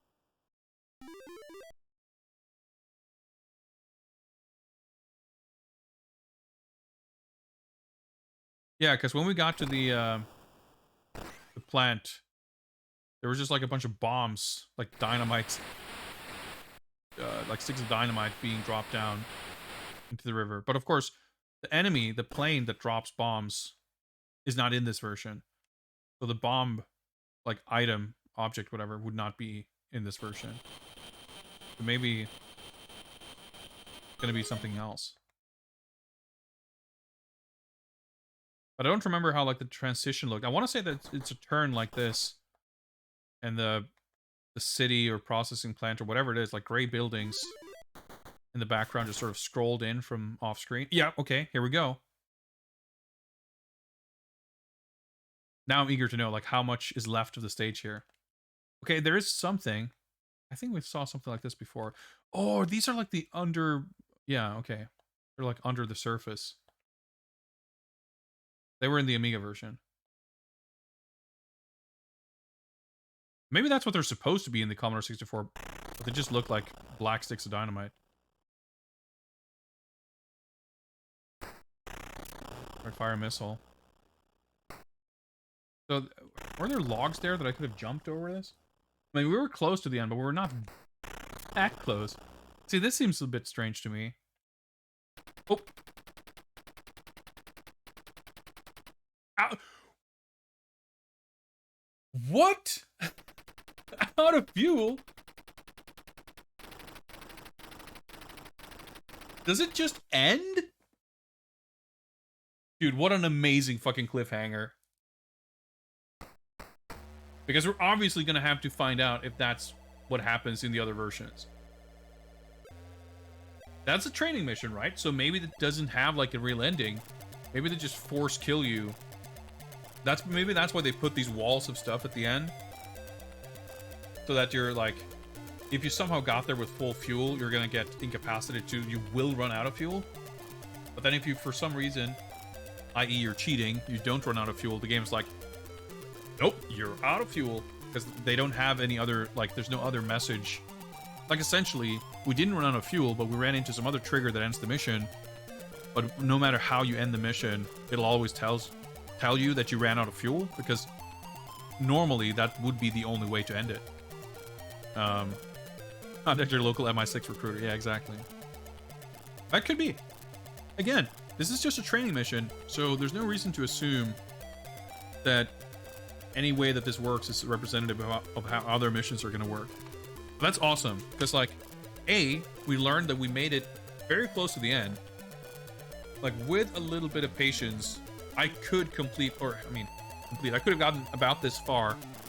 Maybe I would not have survived the last wave or two of those unavoidable things, but if that is the full end of the level, we would have essentially, more or less, almost, technically, you know, it's a technical stage clear.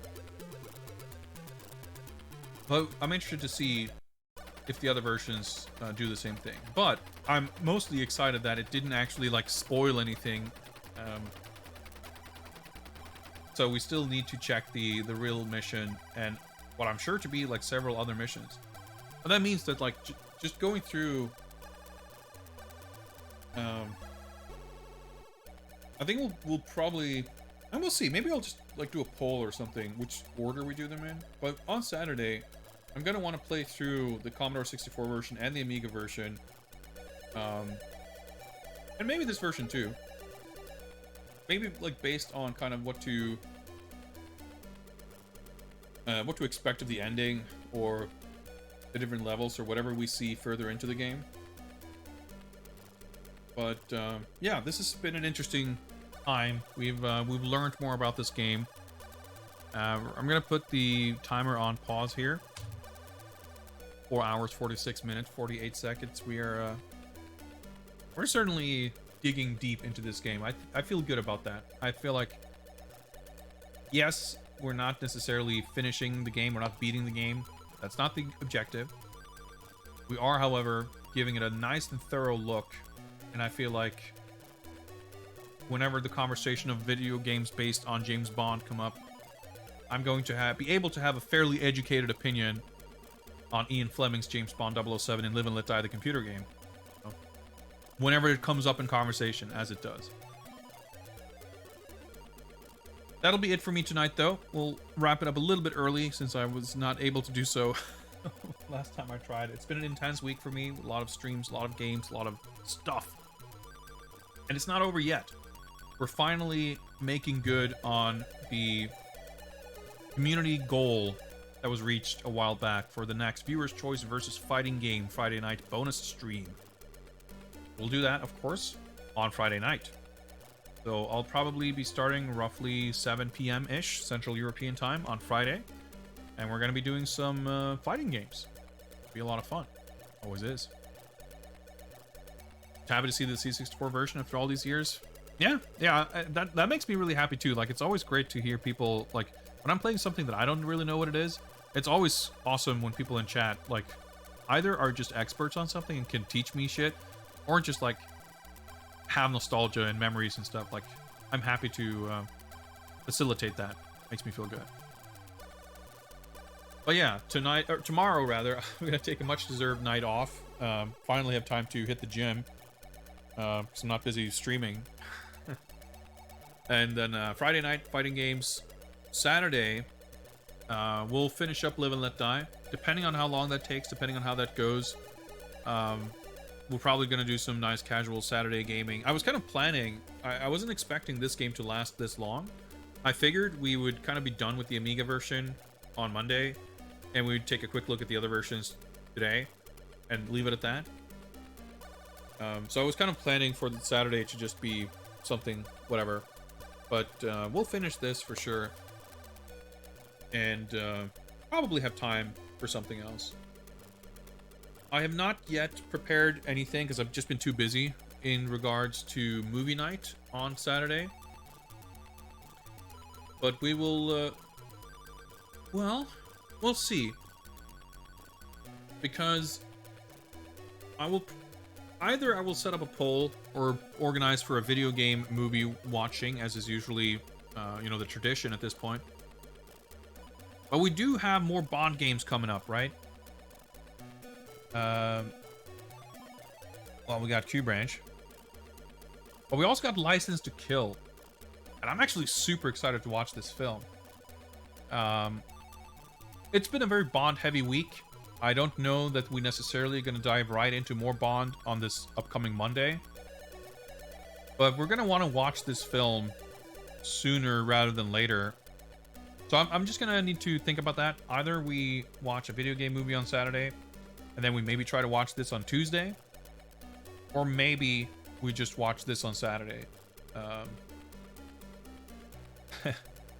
It's almost unfortunate that we already watched Mortal Kombat the other week, because it would have been a nice double feature, given that this movie features Cary Tagawa and Talisa Soto.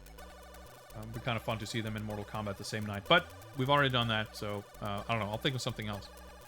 But stay tuned if you are interested in joining for movie night, or for general chatter, or for just whatever. Feel free to join my Discord. You got a link right there. I've been bad at shilling, so let me do that here too. If you want to check out what's happening on upcoming streams and whatever else, you can follow me on Twitter. You can go join my Discord. You can check my website, which I have been terrible about updating. I've not written any new articles since summer. I'm gonna try to squeeze something in before the end of the year. But you got all the links there if there's stuff you want to check out. Now, let's see who is streaming. We can do a little raid here at the end of the night. Okay, what is going on?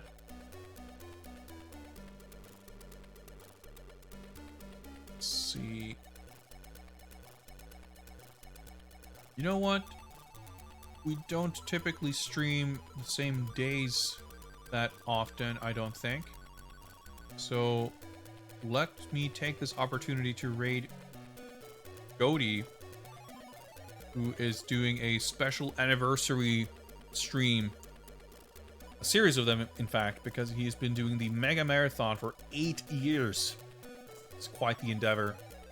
I know that the Games Bond project is scheduled to last quite some time, but not quite that long. So let's join Gody in congratulating him on his never-ending quest for Mega Drive supremacy. Thanks for hanging out, guys. It's been swell. I hope you have a nice rest of your evening. Take care of yourselves, take care of each other, and thank you for watching. See you guys around.